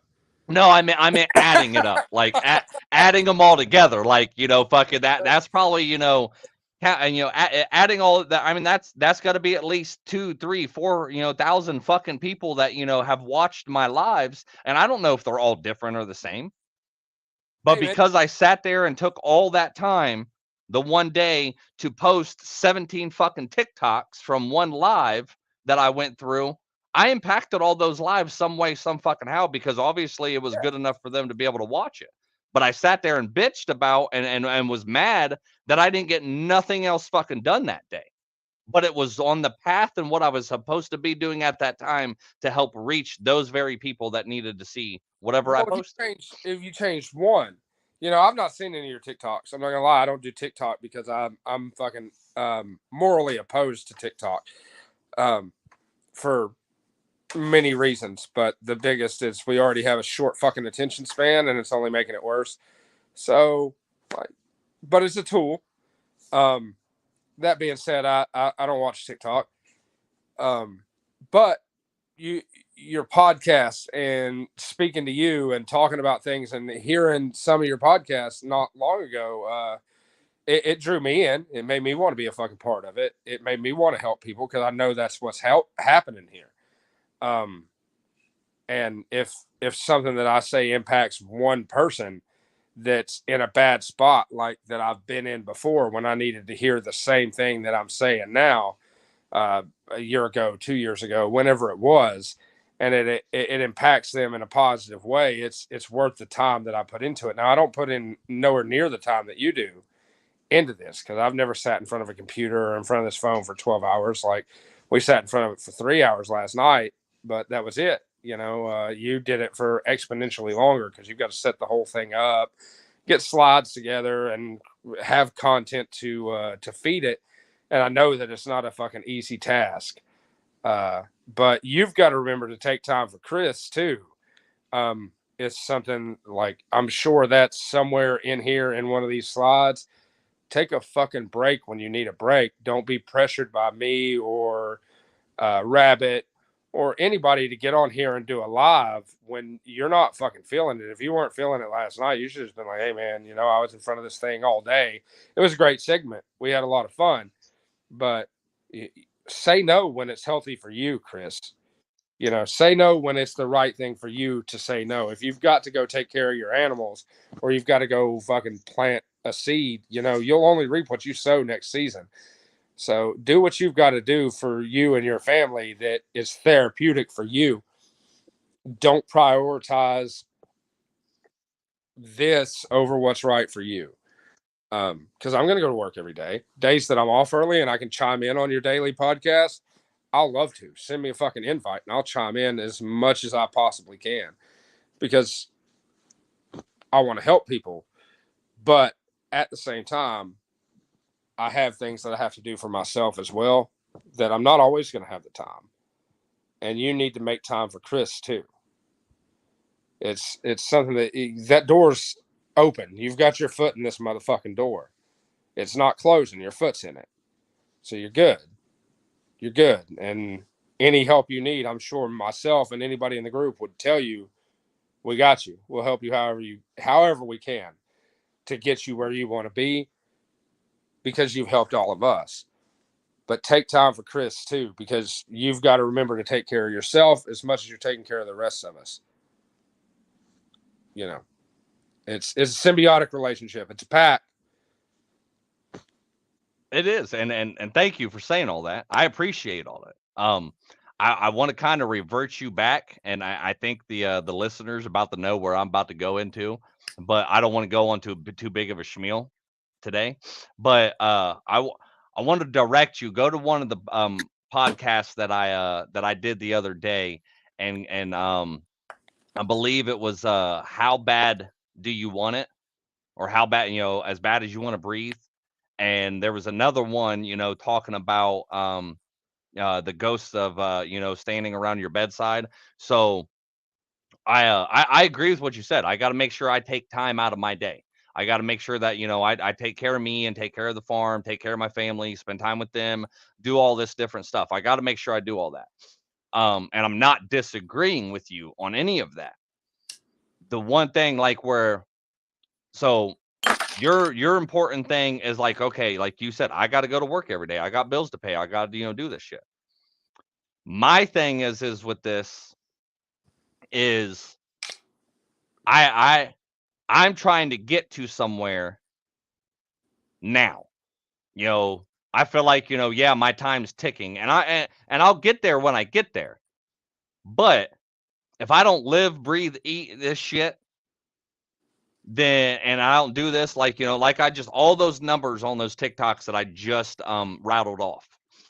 And those came from a full days of sitting in front of this computer, for fucking, 12 hours at that time that I sat there and I posted. I got probably a good 100 to 150 followers just off posting those. I think it was like 15 to 17. Finally TikTok told me, okay, you've done enough today. You're done. And I was up until like midnight that night. Like, it legit, a message popped up. You've attempted to try to post too many things, so we're posting you out. So it locked me down for 24 hours. So, but because of all that work and stuff that I put into that day, I reaped my benefits. I got my, what the hell I sown out of that. Like, hey, hold on. Oh yeah. I get exactly what you're saying. But it's one of those things where it's like, I want this as bad as I want to breathe. So if I really want to, if I want to get somewhere, if I want to be on that stage and become a speaker and make thousands of fucking dollars for speaking all my shit and reach people and helping people, then there's a lot of sacrifices along the way that I've got to make. I've got to sacrifice some time with family. I've got to sacrifice this farm. I've got to sacrifice, the shit that I wanted to do in my life, originally wanting to be a farmer. I got to make some sacrifices with that shit. Because getting up on that stage, I can't do it. Just do it working 1 or 2 hours a day at this, and then at the end, and then like I'm going to go back to the meme that we talked about weeks ago, where it said, don't bitch or don't complain about the results you're not getting for the work you haven't put in and the work you've done. So now I get what you're saying. I do. Like, my mindset on this is different with other people, but I try to explain to people, like, this path that I'm on, I'm not going to get nowhere just pussyfooting the fuck around. I'm not going to get nowhere by, fucking concentrating on the farm for 12 hours of the day and only doing this podcast for an hour a day. Fucking, this is ultimately now where I want to be at, and I'm tired of fighting it. I'm tired of banging my head up against that fucking farm door where, let's go for 3 hours then. Let me elaborate. Well, you see where I'm going. And after I'm done with this, I'm gonna make an insert really quick. But and that's what I, don't take all of what I just said and what all we just talked about. Don't take it to be like, oh, they just squirreled. I want you to take it and understand that that's exactly how you have to be about your mental health. This is exactly how you have to fucking be about your mental health and your issues and the shit you really want in life. Because if you're just sitting here, oh, I'll work on my mental health tomorrow. Oh, I don't have time for that. I got to do something else. Oh, I got to do this. Then that leads into days, weeks, months, years, to where you're at the same spot where you're at fucking right now. I told everybody the story before, is that I had to fucking get to a point in my life. Either I fucking change who I am and how I am, because life isn't worth living this way. I either do this or I fucking die trying. It's either change or die trying. Like 50 Cent said, get rich or die trying. Mine was I change my life and how I am and who I am, or I fucking die trying. And by putting in all that work and constantly listening to moto videos, constantly working on myself, constantly researching, constantly doing, hours and days at a fucking time for 4 years later, there's been some breaks in between. There's been, 3-4 months that I didn't do podcasts and I didn't do, group work and shit. I took a, fucking a mental break, and I took time on and concentrated on something else, but it still led me back to here. If I would have done that, how much further would I have not gotten if I wasn't doing that and working on it so fucking much and so hard? But I get what you're saying. I understand what you're saying. Like, a little bit off topic. Let's get a little squirrely here. Has anybody else noticed how fast winter rolled into this motherfucker? Jesus. Yeah. It smashed Winter's through like coming. Kool-Aid, man. Dude, I just told you fucking earlier, just before we got on, it all of a sudden started hailing over here, just out of fucking nowhere. Like it feels like it was 70 degrees like 3 days ago. I was outside sweating, and now it's ridiculously cold. It just kicked in the door. It Miley Cyrus this motherfucker and came in like a wrecking ball. It's ruining lives. Like, Oh yeah. So I want to make this little insert right here for the podcast listeners. Okay. At this time, I am going to. I'm not stopping the live, but at this time, I'm going to cut this one, and I'm going to make it into a two-part episode. All right. So this is going to be part 1. At about an hour and 35 minutes is where I'm going to cut this one, and then you can continue on listening to this episode and the next one that friggin' the next episode that's going to go. So I don't have to put this in here. I need you to remember 3 very important things, since I can't just ever fucking remember the first one. But make the rest of your life the best of your life, and then remember 2 things: you're stronger than what the fuck you think, and you're not alone. Peace. What? All right, I'm gonna give that like a 5-10 second friggin' break right there without no talk.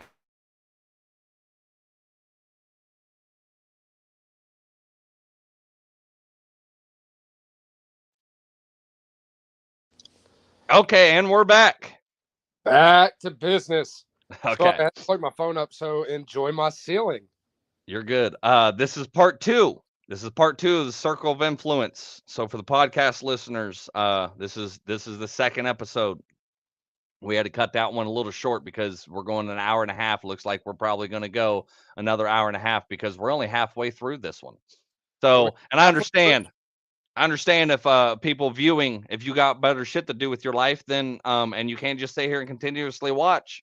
You want to catch the rest of the episode, please, by all means, go download the fucking podcast and listen to it that way, and you can actually go and live your life and go do other shit. But we're gonna move on. Stacy, just so you know, I wanna make sure you get that Wolfpack howl, because that was greatly appreciated.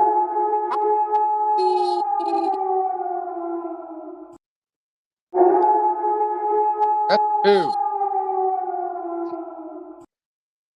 I didn't mean to hit it twice. All right. This one is from credit goes to pack member Donald, and it says, sometimes closure arrives 2 years later on an ordinary Friday afternoon, in a way you never expected or could have predicted, and you cry a little, and then you laugh a little, and for the first time in a long time, you exhale because you are free.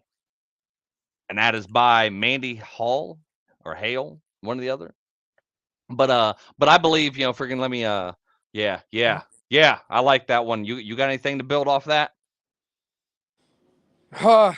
Don't always expect closure to come, period. Sometimes you never get it. Be willing to let it go, with or without closure.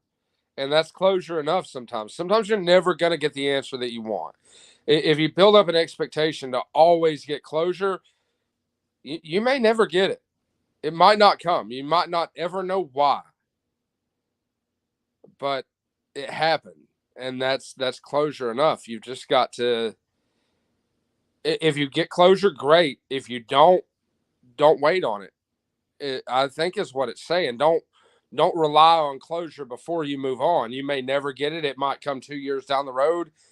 You might not ever get it. Just move forward. Don't wait on closure before you move on. Because there's no guarantee you're going to get the answers that you want or any answer at all. Shit just happens. That's it. Okay. Beautifully said again. I'm going to take a little bit different perspective on this end, where it says sometimes closure arrives 2 years later. Yeah, he is right. Sometimes you're never going to get the closure you want, but closure doesn't always happen when you want it or how you even expect it. Sometimes it really does arrive later than we expected. Quit fighting so much to get closure or to have that conversation or get that apology or whatever it is, and you may never get that apology, but it don't always come exactly when you expect it, how you expect it, and how you even want it. Sometimes closure arrives years down the road when you were least expecting it to happen, and you're finally going to get what you want. And it may not be how you wanted it. It may not be, freaking the way you wanted it, and may not, be in the time frame that you wanted it. But I'll say a little bit, on this is about, getting over that famous ex that I used to talk about on here all the time. Closure did not come until let me correct that. Closure, because it was about 2016, so it's been about 6 years. I would say in probably the last really 2 years. Closure for that relationship and the things that went on that relationship and stuff. It didn't happen to me for about 4 or 5 years. And it was finally just one day, it was like it says, I could finally exhale because I was free. Because my mind was no longer trapped in that one particular situation, and I wasn't, boo-hooing and crying about that. And it was just it arrived 4 or 5 years later. And trust me, it was a very freeing moment, and it was the day just come out. It was, I would have never expected. I never thought I was going to get over that. I never thought I was going to get over that situation or that relationship or even that person. And then now, I'm in a way better relationship. I'm in a way, and I wouldn't change how things have worked out back then. Simply because that relationship has made me who I am and the way I am today. It broke a lot of bad parts in me that I had back then. And also, more importantly, it would have never, if it wasn't for that relationship, I would have never started this group. I would have never started trying to help other people and support other people in their mental health battles. So that was definitely a path and a door I wasn't expecting out of all of this. But sometimes closure does arrive 2 years later on an ordinary Friday afternoon in a way you never expected or could have even predicted. And then you cry a little bit and you laugh a little bit. And for the first time in a long time, you can finally exhale because you're finally free. And it's a great feeling. All right, you got anything else to add to that? Nah, man. All right, we're gonna move on. Give old Donald, freaking he's a very valuable member in the group. Glad that I see him post again. But give him that Wolfpack howl. Ow! Wait, did you push your button? Yeah, I pushed the button. I didn't hear yours. That's probably because you cut it out. Oh. But yeah, I pushed it. Let's see. All right, going on to pack member Jamie. He posted, "Don't be." Hold on. Let me change this banner. I'm trying to keep up with this. Credit goes to pack member Jamie, and he posted, "Don't be pushed around by the fears in your mind. Be led by the dreams in your heart." That is by Roy T. Bennett, is the quote from him. Again, don't be pushed around by the fears in your mind. Be led by the dreams in your heart. What you got to add on to that one? Oh, he's busy. He's busy. All right. No, wait. I missed it. I've got some people blowing my phone up right now. Do you need to take that? No. Okay. All right. No, it's text messages. A bunch of people just getting off work, reaching out. Okay. All right. You got anything to build off of that one? I kind of missed it, bro, and it's not on my screen. Okay, let me read it again. Don't be pushed around by the fears in your mind. Be led by the dreams in your heart. Yeah. Don't be afraid to succeed. Move forward. Like you can fail. You could fail. Like it goes back to what Chris wants to accomplish here. He's allowed to fail, but you can't be controlled by the fear of failure. You've got to just keep chasing the dream. Like where you want to be is more important than where you're at, and just keep on keeping on, you know. Yeah, that one right there, fucking kind of building off of what he just said was, being pushed around by my fears.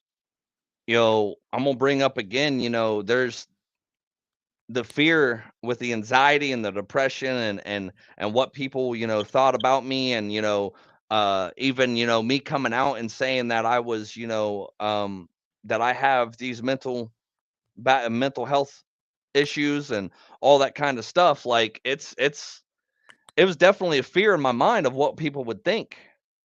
It's definitely I still, I get on here, and it took me a long time to get back on the computer to start doing this, because for some reason I was, scared of getting on the computer. You know, there was, so many different fears in my mind that I finally was able to overcome, and look at me getting back on this computer now, and made this a whole lot better than what I could have been doing on the phone. But if I would have stayed trapped in my mind and let that fear hold me back, and the anxiety and the depression and other things that I go through, it would have never got me to where I'm at right now.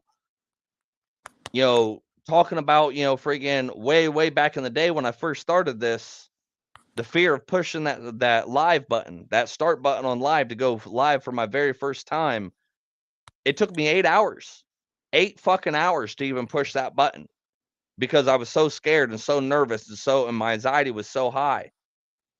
If I would not have allowed myself to go through that and overcome that and push through, and I would have let those fears and everything control who I am, then I wouldn't be where I'm at today.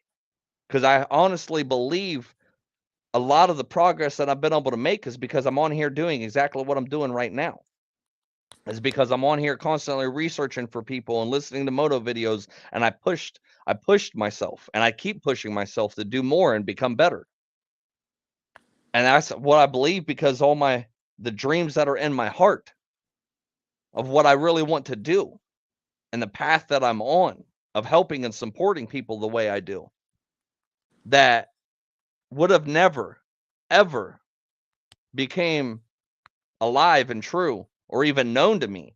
I didn't know I wanted to fucking be a speaker. That back fucking 10 years ago, I'd have probably punched you in your mouth and laughed at you if you would have fucking, said that, oh, one day you're going to help support people, and you're going to help them through their mental health and their traumas and all this different shit. I'd have fucking laughed at you. That person back then could not been the Chris standing here or sitting here in front of you today. But it was all dreams that were led by my heart.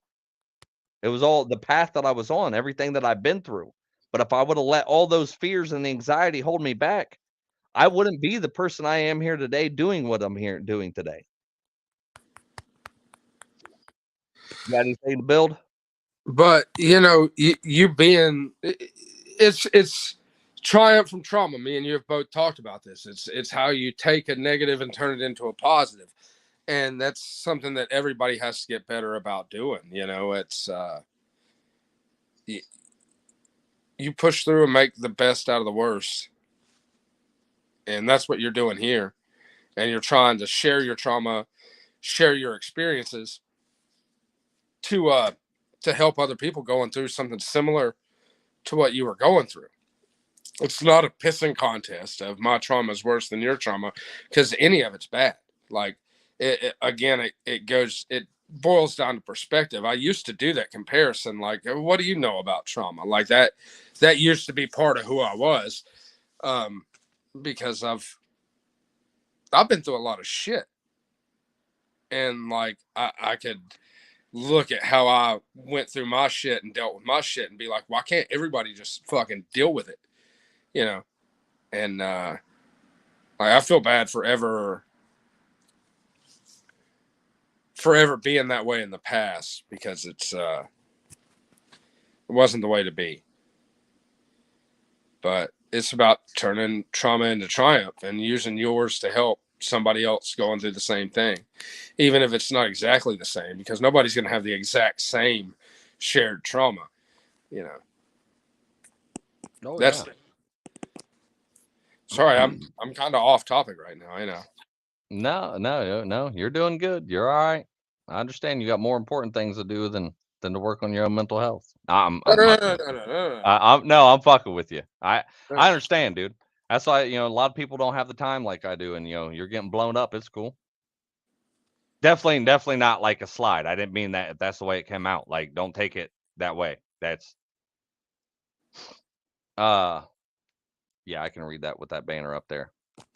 So oh shit, my bad pack member Jamie, I got to give you that old good Wolfpack howl for contributing and being valued.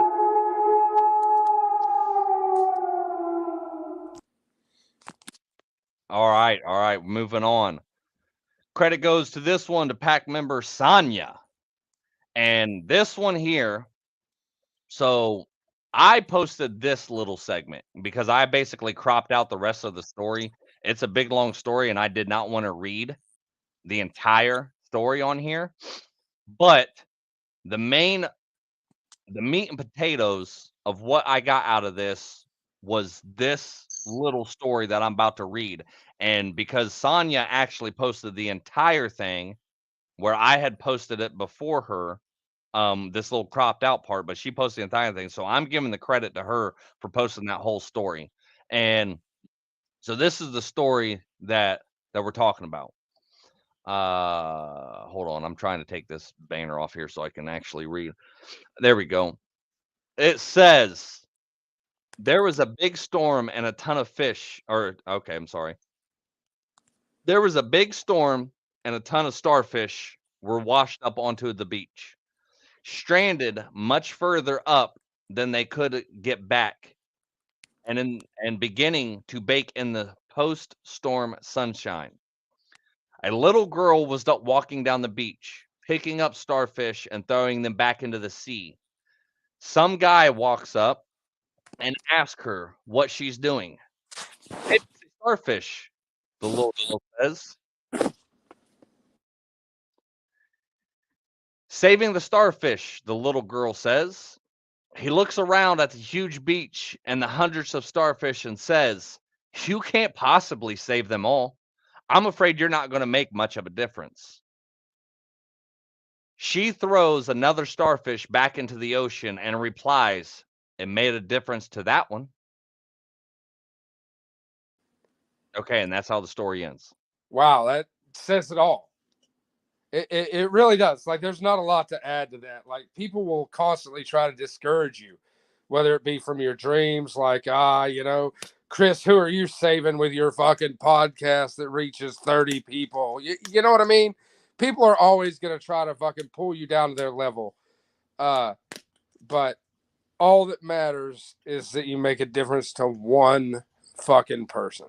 That's it. One person. That's the count. That's the goal. That's the goal. If one person has a barrel in their mouth today and they change their mind listening to it, that's the goal. So that's all I got to say about it. It pretty much said everything. Yeah, it is. It's one hell of a little story that it reminds me when I first started this group that I used to say it didn't matter who watched this. And it didn't matter how many people I had watching this, friggin', it didn't matter the views and all the likes and all that different shit. But what mattered to me the most is that if I could just help save one person's life with this live and to today, then this is all worth it. And and then the next day, whatever I had to say, if I could just make one person understand and realize that they were not alone in this battle, then that makes all the difference.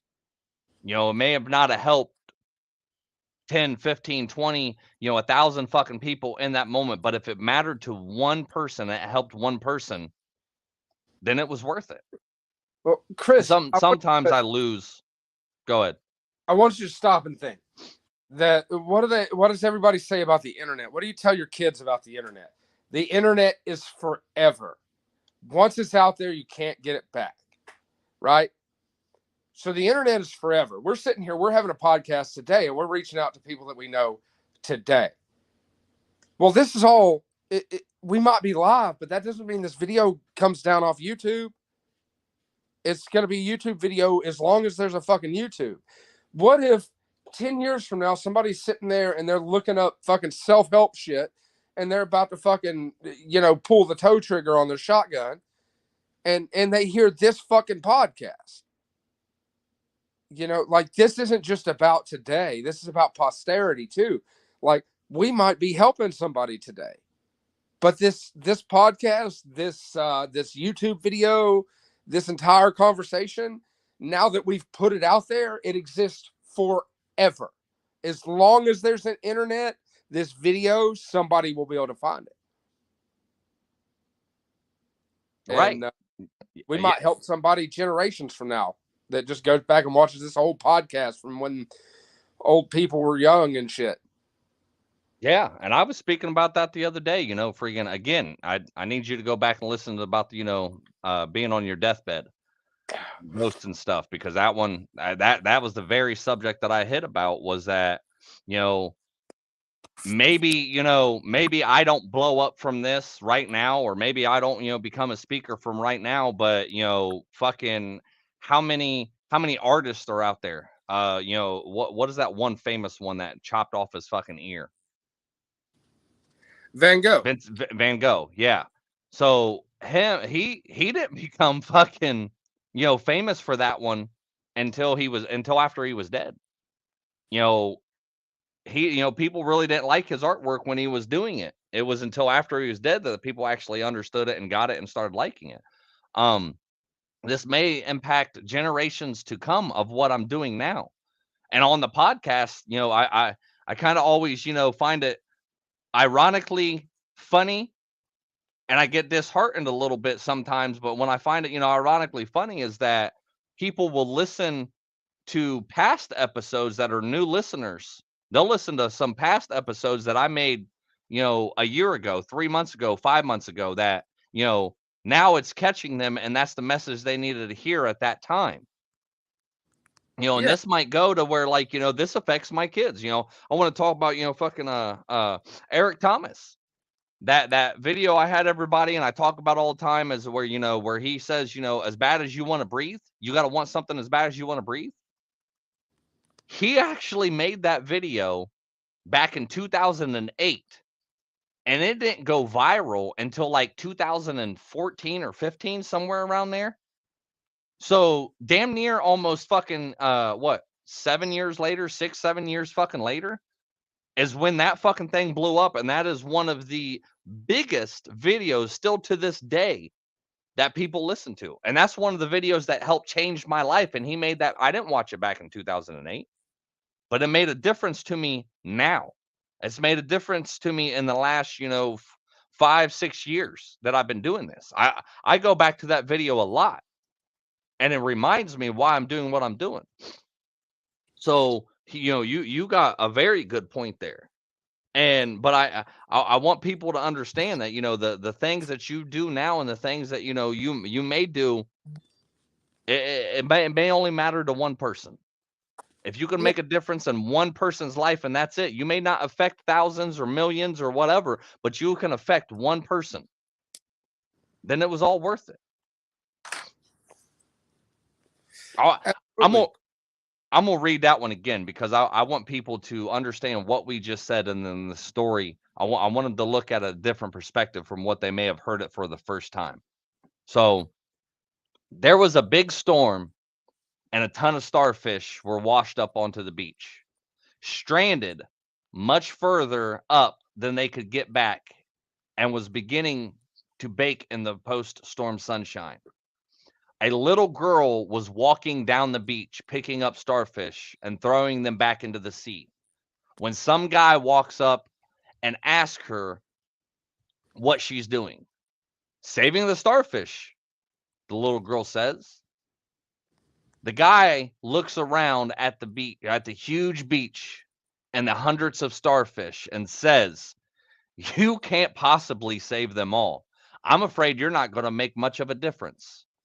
The little girl throws another starfish back into the ocean and replies, "It made a difference to that one. It made a difference to that one." So we're gonna move on from that. You got anything else to say about this one? No, man, that was again. It's just, yeah, I've said everything I could say. All right, yeah, that one. Thank you, Sonya. That one is definitely a well-deserved and valuable contribution to the group, and I appreciate that one so much. Thank you again, Sonya. Here's the old good Wolfpack howl that you truly deserve.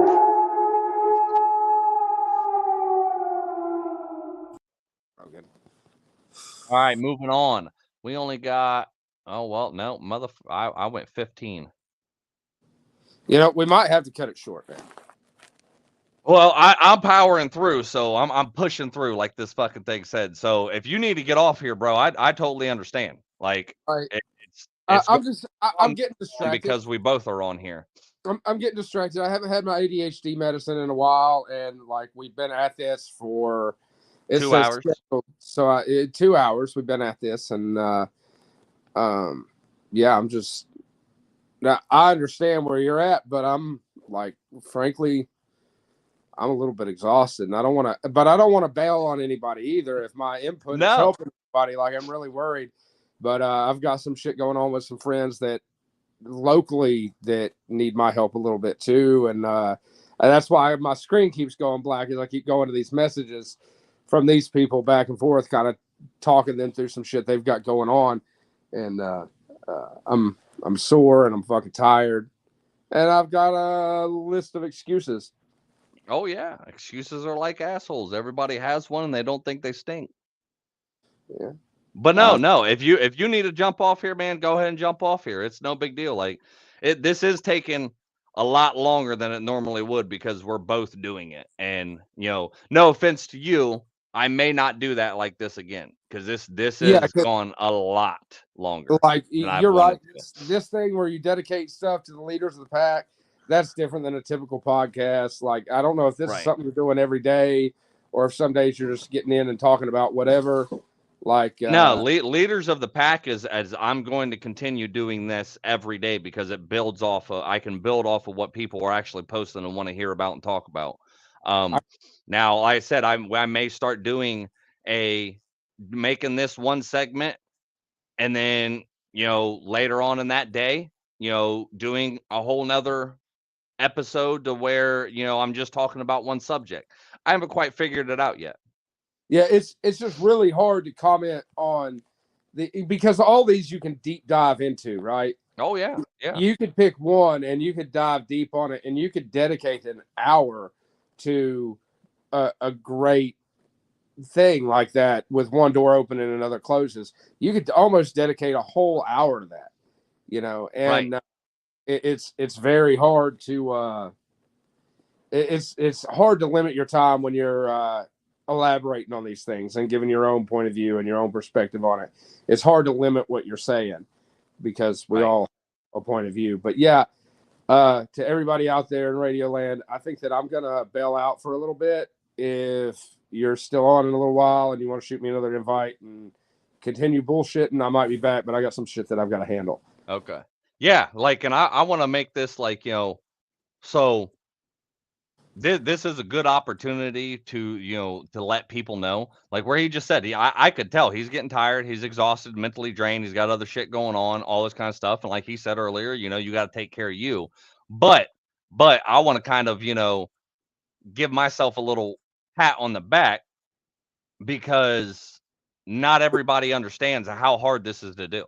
And to go for hours at a time and talk and put all this together, and you guys just basically see like, okay, I get on here and I talk live and I do this. Well, you didn't see the hour and a half work that I put in before this.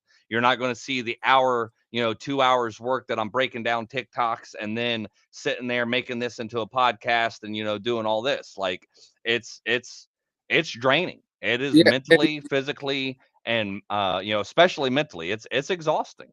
If everybody hadn't got off work and started blowing up my phone, like you can tell I've gotten more distracted in the last 20 minutes than I was 20 minutes ago. Yeah. But Everybody I want to put, works. and this ain't a dig to you, but I want to say like you have the choice to make whatever you're doing as important to what you're doing. You know, your friends and all that stuff, you know, they got shit going on, that's what's important to you. You know, and I'm trying Yeah. to tell people like they need to understand what's important to you is what you'll make time for. You know, at any time he could have told these people, "Hey, I'm doing something. I've got something going on. This is my time. This is what I'm doing. I'll get back with you when I'm done." You know, and Well, and it's not a dig at him. It's not a dig at you. I ain't trying to make you feel bad or nothing like that. no, and again, it's about helping people because I told you a bit of one of my friend's situations earlier, and I'm still talking to her. Right. And, you know, it's just it's exhausting trying to get through to people sometimes because they see it but they don't want to accept it, kind of thing. And she's still asking it for advice on her situation, but she doesn't want to hear anything said. And it's very distracting. It's almost turning into a too much of a back and forth. My screen Right. keeps going black because I keep answering that, and Yeah. you know. No, I get it. I get it, brother. You go ahead and jump off here, take care of what you got to take care of, and I'm gonna keep pushing through. All right, guys, soldier on, brother. Love you guys. Peace. Thanks, man. All right, all right, all right. I know we're at 2 hours today, guys. I know we're at 2 hours. That, you know, it's all learning lesson. It's all learning lesson. You know, I was going to start doing, you know, offering to do this and bring other, you know, pack members on here and do this together like I did with just him. But I mean, honestly, guys, it's going on 2 hours, and you know, like he said and like I said, this is draining. This is, you know, so I may just keep this leaders of the pack segment just my thing, you know, because it's, you know, trying to stay on topic, trying to, you know, have two people talk at one time, and getting, you know, out what he wants to say and, you know, what I want to say and everything like that, and building off these. It's just going to take an exceptionally long time. I do have to go use the bathroom though, so I'm going to take a quick little break. So give me a second. I'll be right back.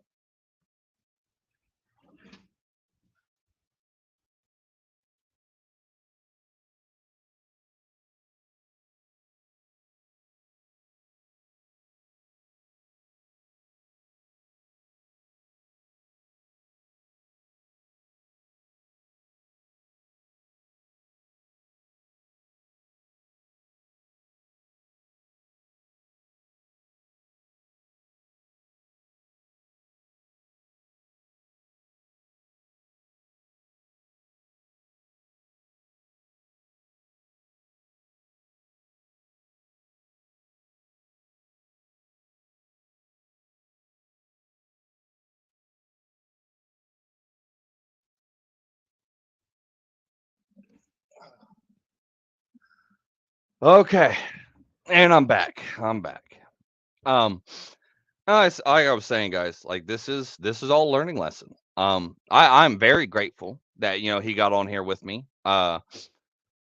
It, you know, kind of just goes to show you guys, you know, like I was saying, you know, the work that I put in all this, the time that I take, the energy and effort, you know, that's why I'm on here doing the leaders of the pack, because I want them to I want these people to understand that your time and energy and effort is valuable. You know, the contributing like you do towards the group and making it what it is it's I appreciate every bit of it. You know, I've got some thinking to do. I really do, because while going to the bathroom, I was kind of thinking to myself, like, well, maybe instead of, you know, because, you know, I said it once before, if this is going too long for you, I completely understand. You got better shit to do with your time. I do. But if this is going too long for you, now that I'm breaking these down, you know, into TikToks, maybe you want to go over there and watch it that way. Um, maybe I may just turn this into just a podcast and start pushing you guys further and further over to the podcast and downloading and watching the podcast, because I'm not quite positive. I don't know, but a new feature popped up on my podcast streaming thing that I do. Actually allows me to add a video, and it technically, I think it goes to YouTube. I think it or shows you over to YouTube, but be what I'm beginning to find out, especially with having guests on here and talking the way we do, and talking about the subject that we talk about. you know YouTube may fucking end up banning me and saying no, with the shit you talk about, we aren't going to allow this video. So with podcasting, I can get away with a lot more shit because I can just talk about it. And they're they have a harder time because I collect the audience I want. So I don't know. I've got a lot of thinking to do. I do like be able to sit here and watch you guys' comment. I may I don't know. I know I'm definitely pushing. I'm going to start pushing the YouTube channel more because Facebook's just pissing me the fuck off. But it may end up going to where you know YouTube and TikTok, or maybe just straight podcasting, and then I go live on TikTok and doing this. I don't know. I don't know what the future holds. We're going to see what path goes along. I do appreciate you guys watching, sticking around so long, and commenting. I like that feature where you can comment on live. But yeah, we'll definitely see. I'm liking more and more that fountain app that I was talking about, to where you can actually go download and listen to the podcast on there, and then you can tip me and send me money and resonate with me, or whatever, that you like what I do. You can help support me because, like, Jaybird was just on here talking, like, it is definitely draining and exhausting, and taking this much time out of my day. And sad thing is, it's my day's just beginning because I still got to turn this into a podcast, and still got to turn this into TikToks, and I still got to, break this down even further. So, I'll probably be on here again until 9 o'clock, 10 o'clock at night, trying to fucking, put all that shit together after I'm done with this. So we're going to move on. Because what I got out of this is, from today is, you keep pushing through. No matter what, you keep pushing through, so it can direct you on the path you're supposed to go on. We've been talking about that all day, right? So credit goes to pack member Jamie. And this says, remember that mistakes are okay. You are meant to evolve and learn. Evaluate and evolve. Remember, that's what we've been speaking about a lot here lately. But it says you are meant to evolve and learn, not to be perfect. So look upon yourself with gentle eyes. Any feelings of guilt or shame are revealing a misalignment with your true self. This is all, or that is all. They are meant to give you clarity and offer an opportunity to now better reflect your true nature. They have gotten your attention, which they were designed to do. What have you learned as a result? How would you like to be as you move forward? Can you see the value in the experiences you've had? It is now up to you to release your bondage of guilt and shame, to see yourself through the lens of love, which is the only lens through which you can see things as they truly are. Oh man, that one was fucking gold. That said a lot. That one's gonna have to be, I think, where me and him kind of just talked. That one's gonna have to be broke down into a whole podcast, because that just had so much in there. And go back and reread that one, or go back and listen to me, and hear me again say all that, because that's got a lot of stuff in it. It needs to be broke down even farther. I love that one. Pack member Jamie, I'm gonna move on, so I'm not on here for another hour by myself. But that was fucking amazing. Thank you, pack member Jamie. I appreciate it. Gave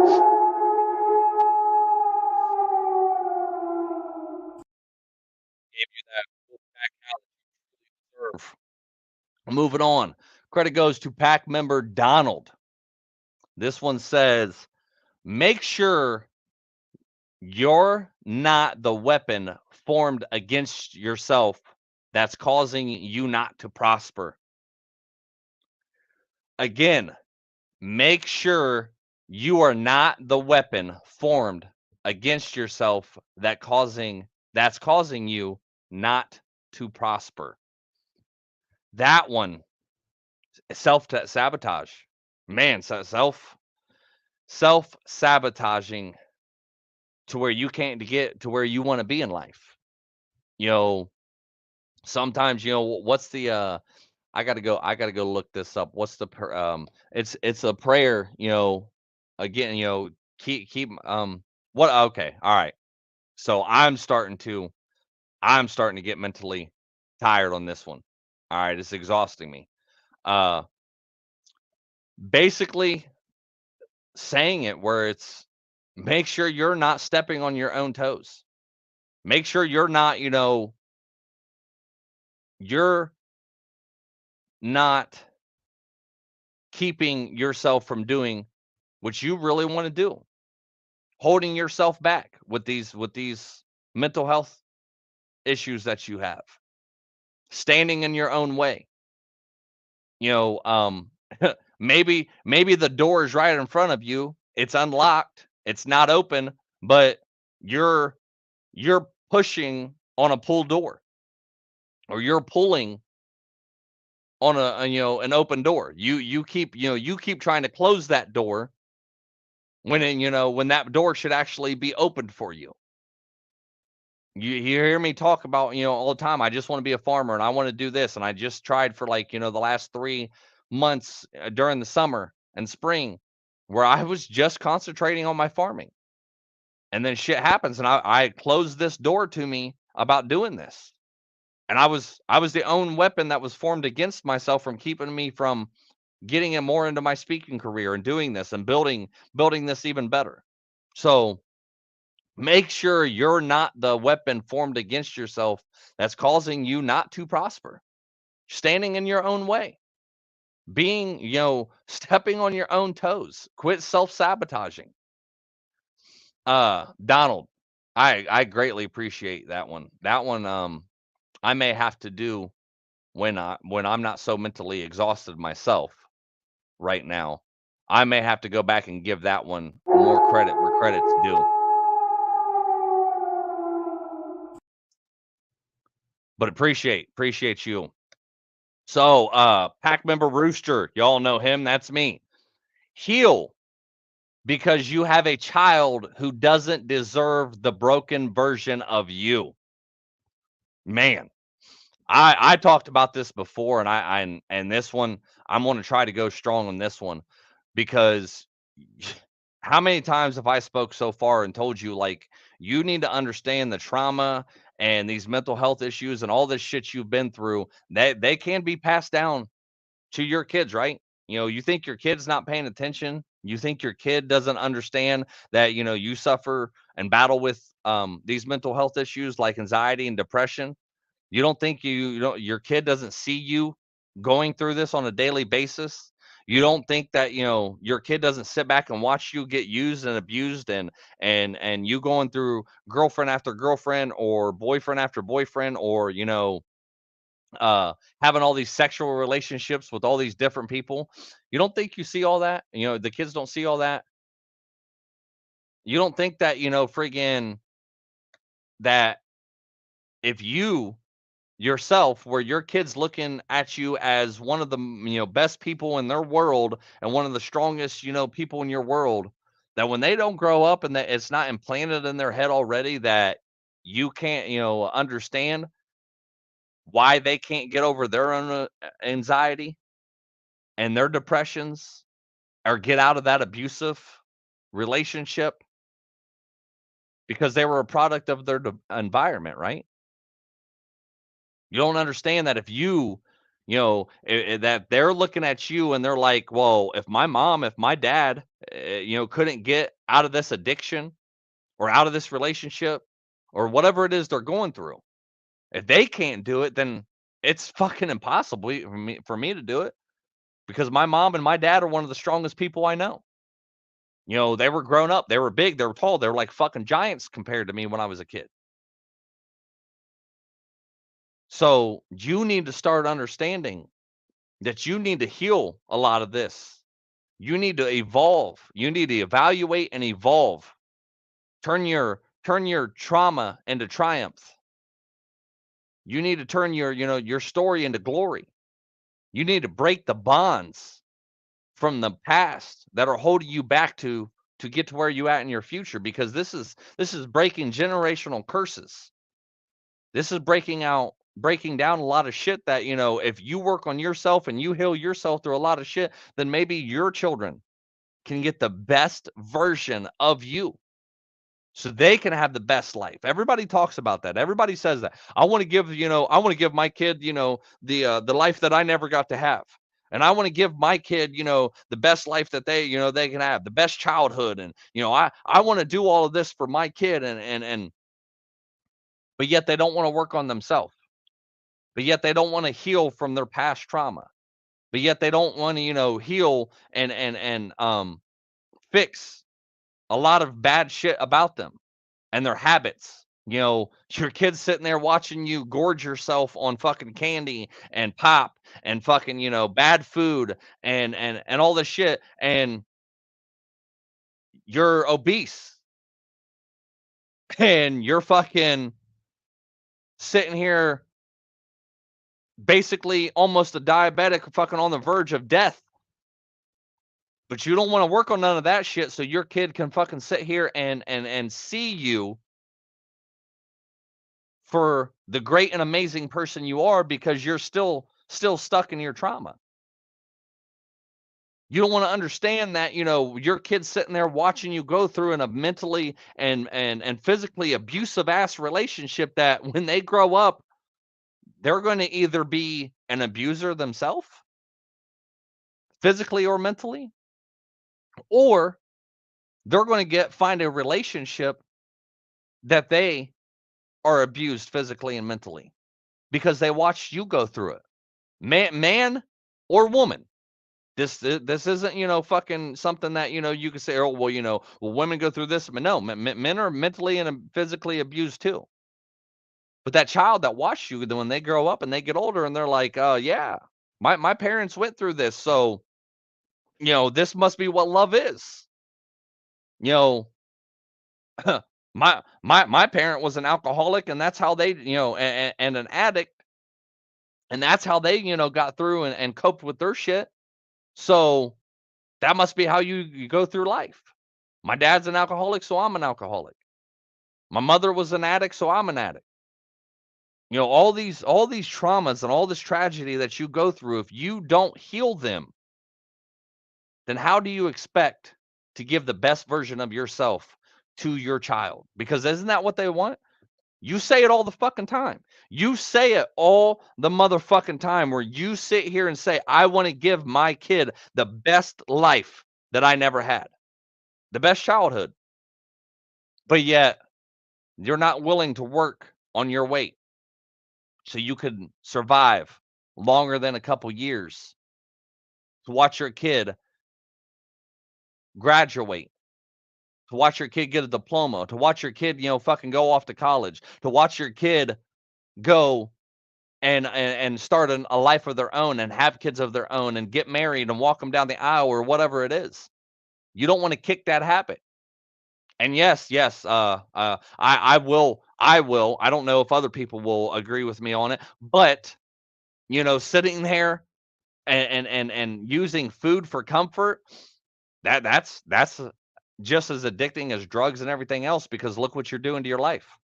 Because you choose to fucking not be healthy, and you choose not to sit here and exercise, and you choose to sit here and just drown yourself in fucking soda and sugar, and that's just as bad as a fucking addiction as the rest of them, right?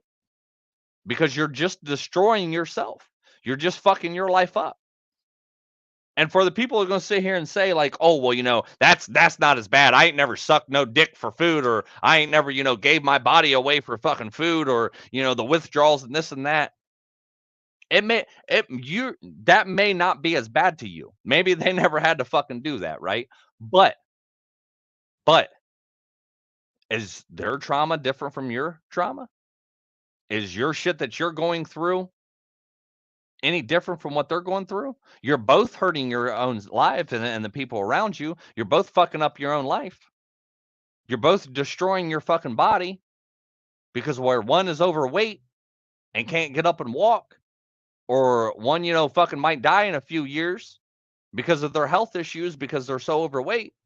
Is that not fucking you both up the same way? You gave up, one of the comments, they gave up one bad habit for another. They gave up drugs for food. How? But yet you want to give your kid the best life. How can you give your kid the best life if you're not giving them the best version of you? Because if you don't heal, then your child only gets the broken version of you. They don't get to see you at the best life, the best time. Fucking everybody wants to say nowadays, and mostly women, I'm out here living my best life. Are you though? Are you living your best life just because you're out here fucking taking a selfie at a beach or at a club or fucking doing whatever you're doing? But yet, is that your best life? When your own kid sits there and sees you going through that abusive relationship, that toxic, the toxic ass friends that you're around, the toxic ass family members that you put up with and deal with because they're family, they're blood. So you're just teaching your kid all these bad habits. That's your best life though, right? And you swear you want to give your kid the best life by doing all this. And you go out and take them on vacations and buy them fancy new fucking iPhones and the latest and greatest fucking technology that comes out, but you ain't doing nothing but giving them more addictions. You ain't doing nothing but setting their mind on something else. But you want to give them the best life. Heal yourself. Heal, because you have a child who doesn't deserve the broken version of you. Pack member Rooster, you definitely deserve for all the contributions you do. You are so valued. You definitely deserve a good old Wolfpack How.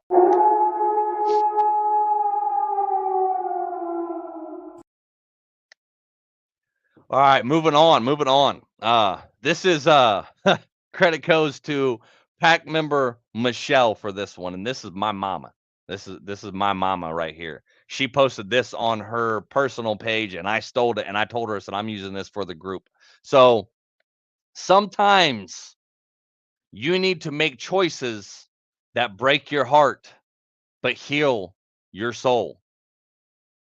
No, Stacy, I'm not frozen. I don't know where you're watching me at. It might be just you. But yeah, I'm not frozen. Nothing saying I'm frozen on my end. Yep, I'm still going. Let me check YouTube. Yeah, I'm still going. I'm not frozen. Go watch it on YouTube.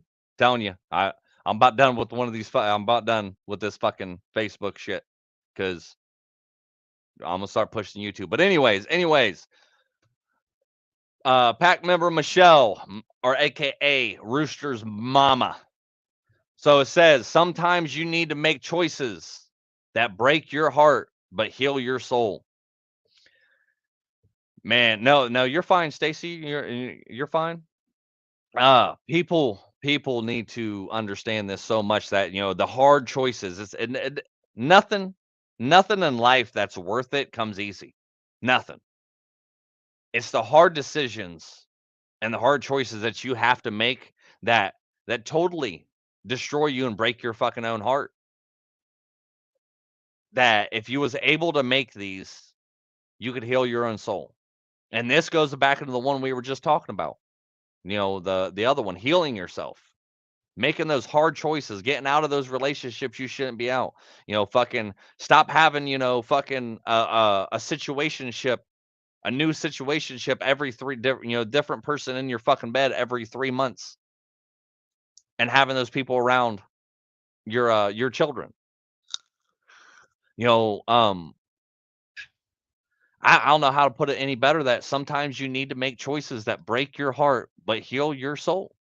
It's those hard fucking choices, the hard paths that we have to take, the hard shit that we have to do. I know this shit ain't easy. If it was easy, everybody would do it. If healing your mental health and fixing these problems and putting in the hard work and countless hours for you catching your dream, if it came easy, then everybody would do it. That's where you fucking, no offense to the women, but that's where you turn that's when you learn the men from the boys, or the women from the girls. Is right there, is that the hard road less traveled is a lonely road, because it's fucking hard. Nobody wants to do the hard shit. Nobody wants to sit down and evaluate themselves and point the finger in the mirror and say, this is where I'm fucking up. I'm here today because this is where I fucked up. Nobody wants to take the accountability and the responsibility of their own actions. They want to blame it on somebody else or the trauma that happened to them fucking years and years ago. But you have to sit down and make the hard choice of evaluating yourself and saying, I'm here where I am today because of me, because I made this choice, because I fucking decided to take this path, because I wanted the easy way out. And these choices that break your fucking heart, of maybe letting some toxic ass people that are in your life, whether it's a friendship that you've had for fucking 20 years. You knew this person and was been best friends with this person since you were in fucking kindergarten or some shit, or however longer, fucking elementary or high school. Or you known this person for a long time, or a fucking family member.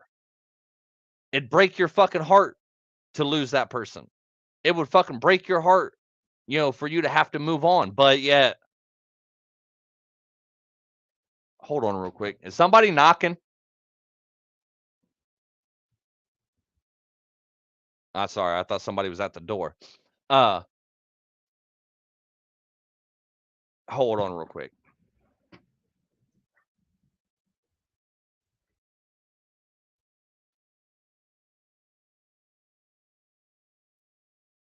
Oh, it's locked. It's locked. I'm sorry. I was like, who the hell's at the door? Oh. There was somebody at the door. They couldn't get in. Okay. All right. So where were we? The choices of, having to friggin' the hard choices, maybe it is, fucking a toxic mother, toxic father, toxic family member, toxic friend. And you've known them for so long, but you're not understanding those are the ones that actually hold you back. Those are the ones that are hurting you instead of helping you. I've had to make some decisions myself, and some of those decisions on make it on kids. And let me elaborate here a little bit. My one daughter, I love her to death. I've not abandoned her, but I've had to take a step back, because the one daughter by choice that I have, there was a situation that happened a couple years ago that she basically chose her mother over me, in which, that's her mother's her mother. And then, this situation, was not at no fault of my own. I said some shit, about her mother that I probably shouldn't have said. But I truly feel like the little girl chose to take her mother's side and basically pushed me out of her life 2 years ago. And I tried to make up for it. I tried to, get back into her life, but because I'm gonna just have to say it, because she has mommy issues and wants her mom's love and attention and affection and all this different stuff.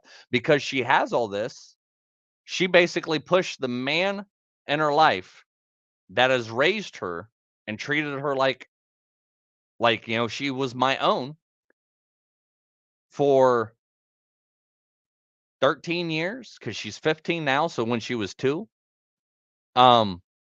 she basically pushed me the fuck out, and I tried over and over again and tried to be a part of her life where, and she chose to step away. I still love her.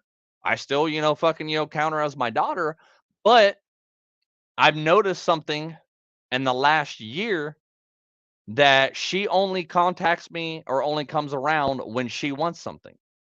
I've invited her over. I've, asked her to go do things with us. I've tried to talk to her, all these different things, but she's just not having it.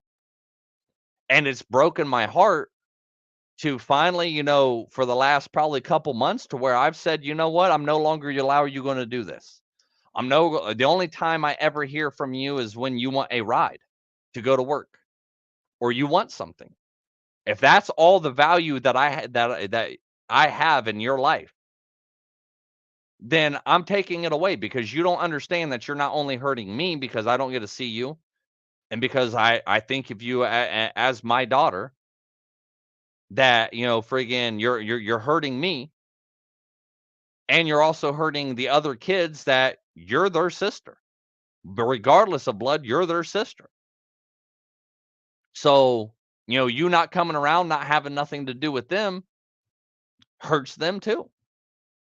And I finally, basically have started standing up for myself when she messages me, and I haven't had this, sat down conversation. Now I have had other conversations and told her exactly how I feel about this, and she's not gotten it.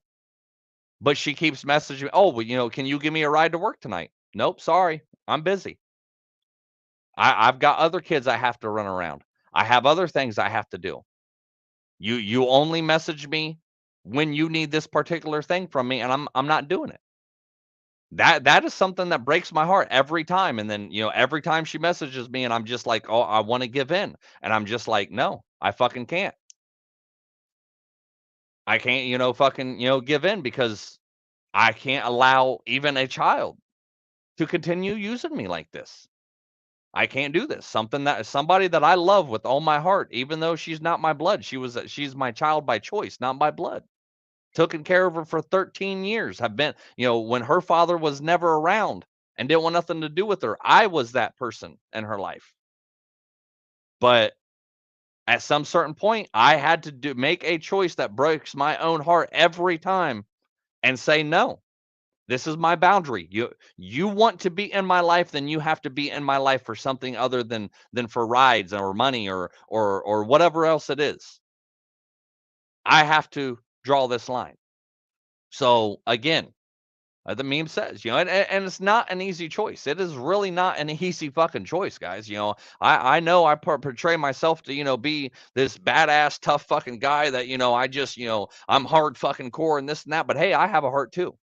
I have a soul too. Fucking, I have weaknesses too. I'm human. This is one of those things, that I don't think I've ever actually got on here and spoke about before. This hurts too. But it's you have to make those choices that may break your heart, but will heal your soul. I'm not getting no healing out of this, but it's creating a boundary no matter who you are and saying, you will not use me. You will not treat me this way. I am not just in your life for you to sit here and use me like this. But all right, we're going to move on. Thanks, Mama Michelle, for that great contribution to the group.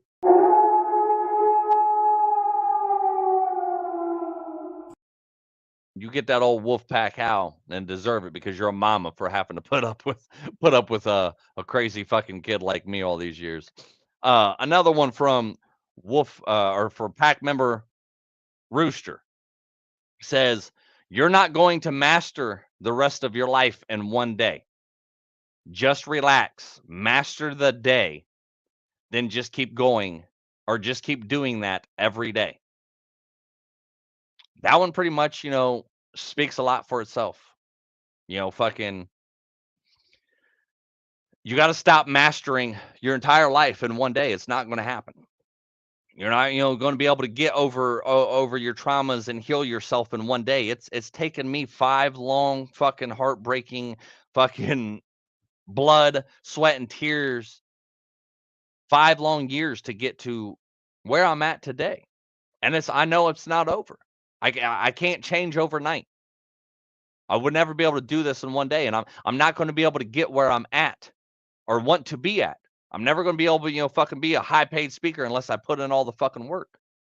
But it's the small steps and the small journey along the fucking way that is what counts most on, and the path you decide to take. You're not going to master it all in one day, but you can master the day. You can sit here and say, at the end of the day, today, I gave everything I had. Today, I did what I needed to do. Good job. Today, I could fucking look myself in the mirror and say, hey, I gone fucking 3 hours. I gave everything I could fucking do in this podcast today. I did what the fuck I needed to do. I mastered my day. And then tomorrow, I'm going to do it again. Every night I lay in bed, every night that I, fucking lay in bed and go to bed, I want to be able to say, I did my very best. I did what I needed to do. I did what I could get done today. Could have I done more? Yes, but I did my best. And I'll do it again tomorrow. So master the day. Stop trying to master the lifetime. Quit trying to fucking, pick a fucking trauma. Pick a mental health fucking issue. Pick a battle. And fight it day after day after day, and work on it and heal yourself day after day until you master that one. Until you, okay, I've got this one fucking ass whipped. Now, what's the next one? What's next on my list? Master the day, and then just keep doing it every day. That's where you'll get. That's where the healing will come. That's where, you catching your dream instead of just chasing your dream will come. All right, I'm going to move on. Pack member Rooster, you deserve that good old Wolfpack howl.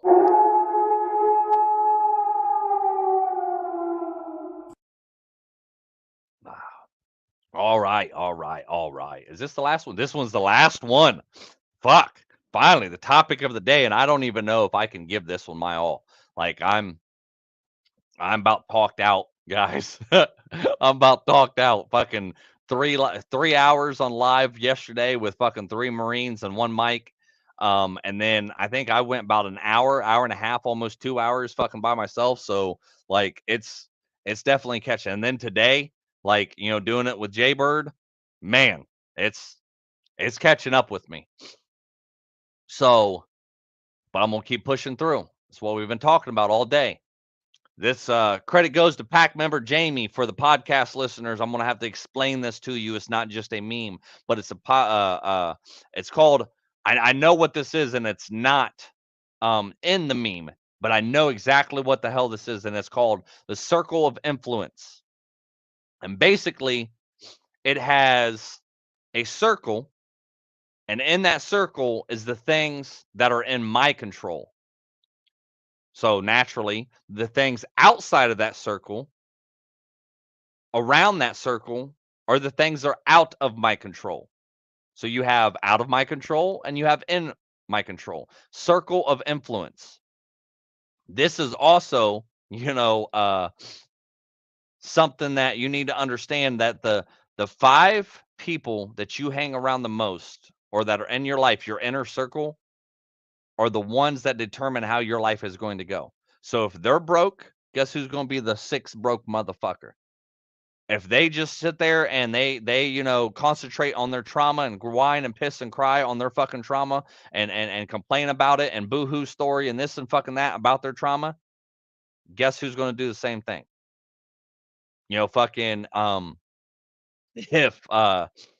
If you're just around people that don't want to better their lives and they're just, stuck in the right now, and they're partying all the time and doing drugs and shit and out drinking all the time and not even, are good parents or whatever, guess who's going to be that 6th person? You. So you need to fucking understand this one.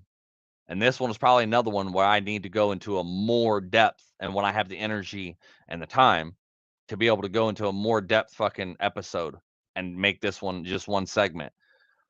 But it says, okay, so the things that are in my control, the things that I actually can control, it says my self-talk.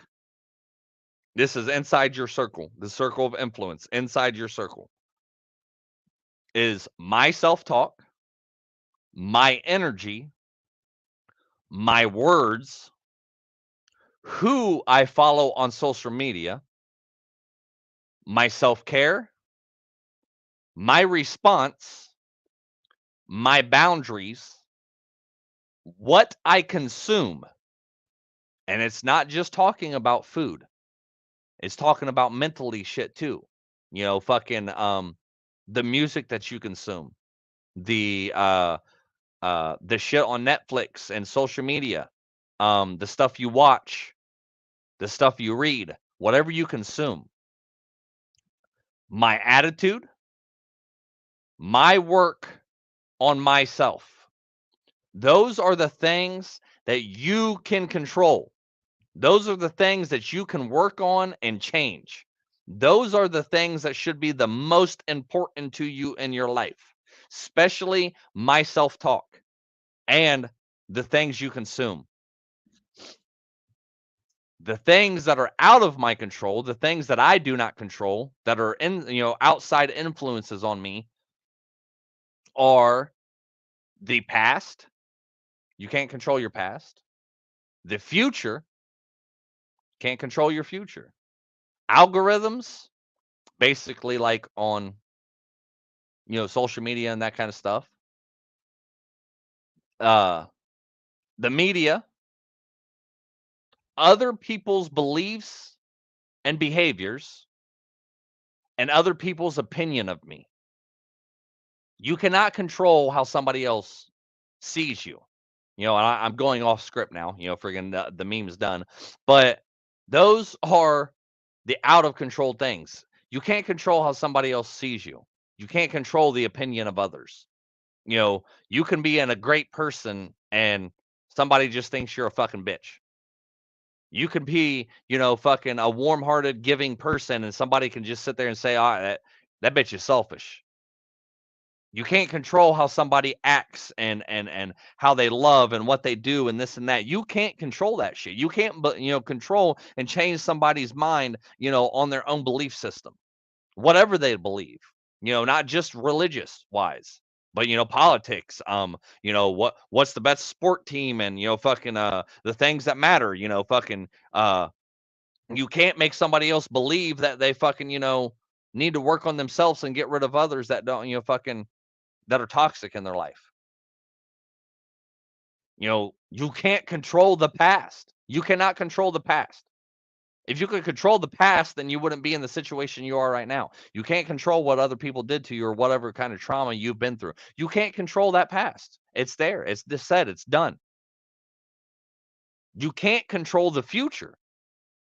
You cannot control the future. You can control the path that you take in the future.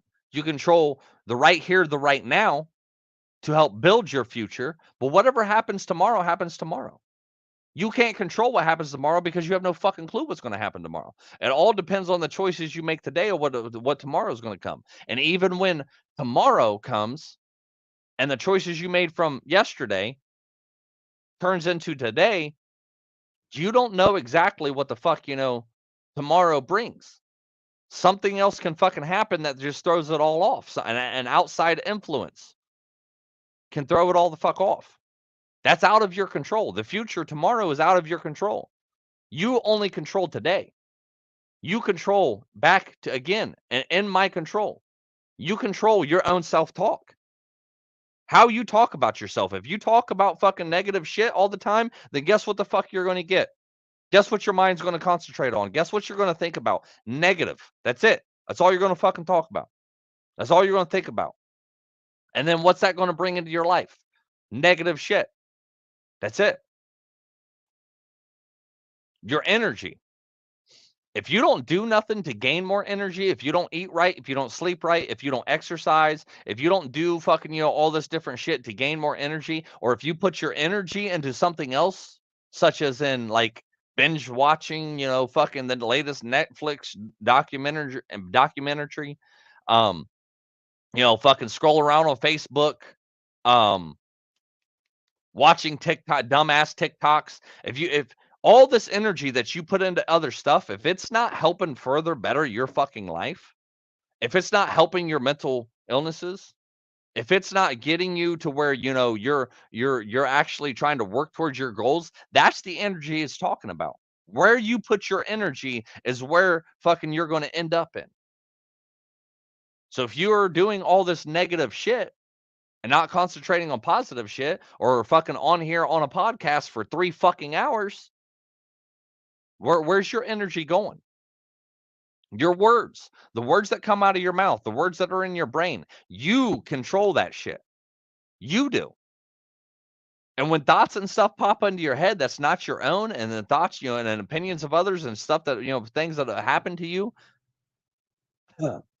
when that stuff pops up in your head, you can break that cycle in there. You're just not trying hard enough. You're not taking a breath. You're not fucking sitting there and being like, oh, I don't need to think about this. You're not breaking that cycle in your own head. You can do it because I've done it. And I'm continuing to do it. If I can do it, I know fucking others can do it. And I'm self-taught. But your own words that come out your mouth, you control that shit. You do. What you say, you sticking up for yourself by telling somebody else, I will no longer allow you to treat me that way. You control that. The words you don't say to somebody, you control that. Moving on. Who you follow on social media. Fucking who you follow on Facebook, YouTube, TikTok, Twitter, fucking Snapchat, friggin' all these other fucking social medias. You control who you follow. Each one of these social medias, you go on there, and when you click the like button to a page, or you click fucking, follow, you're controlling what you're consuming. You're controlling what social media is showing you. And each one of these social medias has the option to go in there and show you who you're following and what you're following. So you control that. Don't let social media fucking control you. Don't let there and fucking, sit there and watch dumbass videos and TikToks and fucking YouTubes and all this different shit. You control all that. So who you follow, you control. Start looking up better shit. Start looking up, fucking things that are actually going to help you in life to get you where the fuck you want. With mental health, with either mental health or business or, way of thinking or, whatever. You control who follows. Your own self-care, you control that.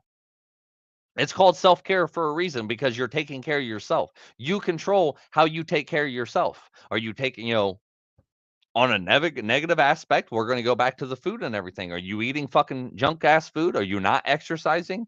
Are you fucking drinking soda instead of water?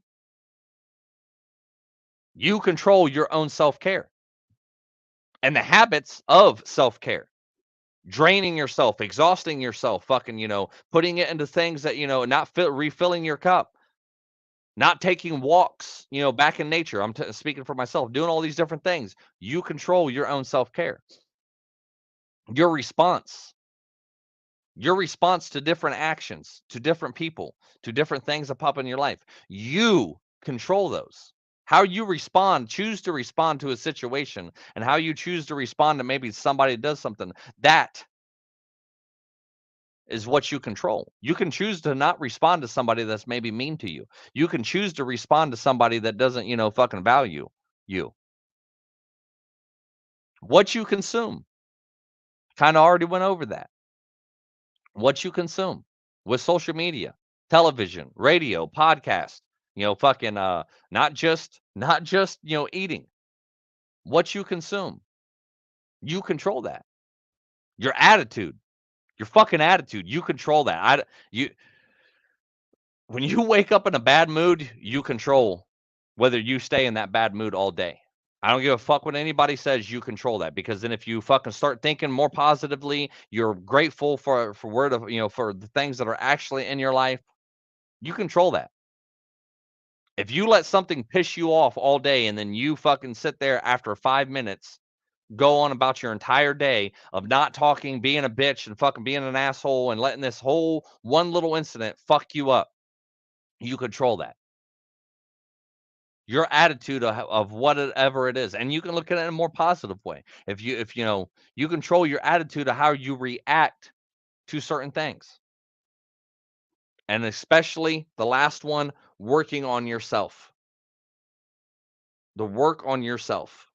You control that. Instead of sitting here blaming somebody else, you know, fucking to why you are the way you are and where you are today, because somebody did this and somebody said that and somebody, you know, take some accountability, responsibility for your own fucking actions. You control the work that you put on yourself. So if you're not doing the work, I'm going to go back to that one fucking meme that is stuck in my brain. Stop complaining about the results you're not getting from the work you're not putting in.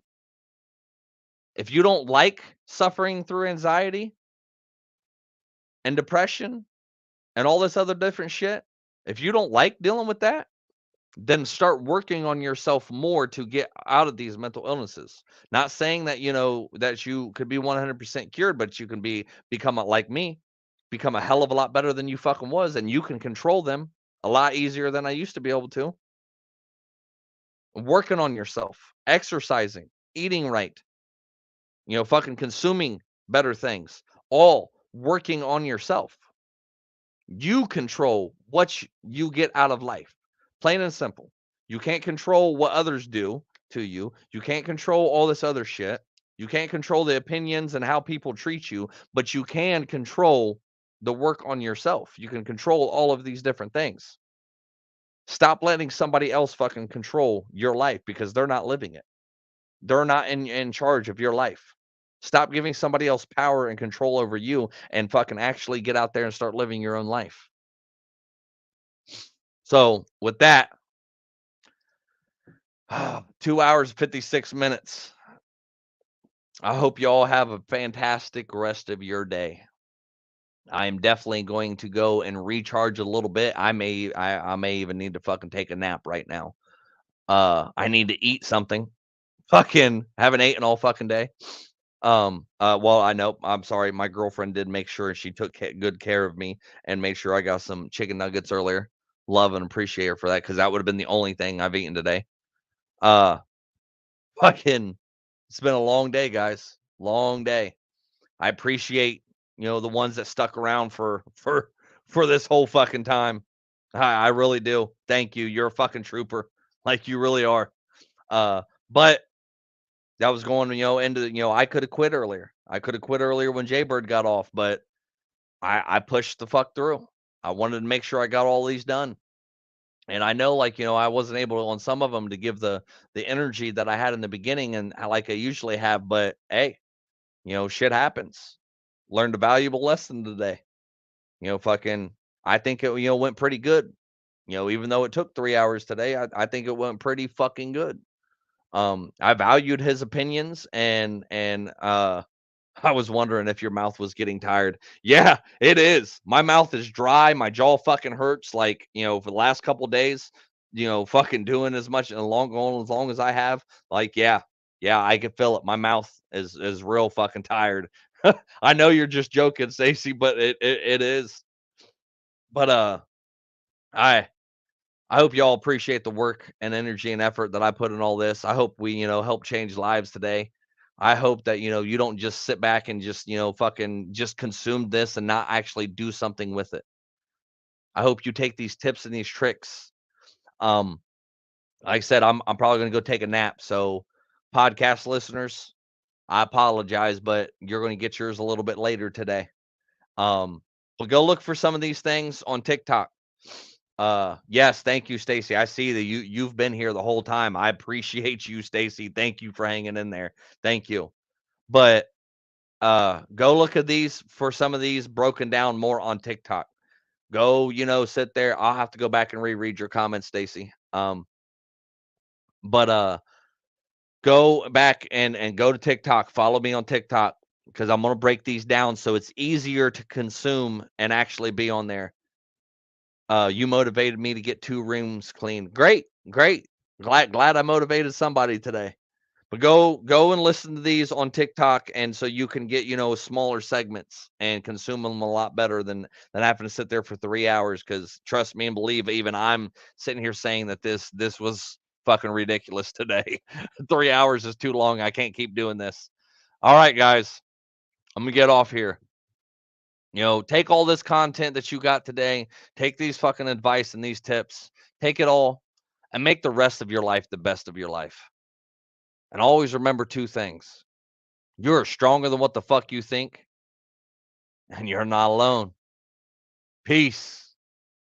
Give me that wolf pack howl one last time.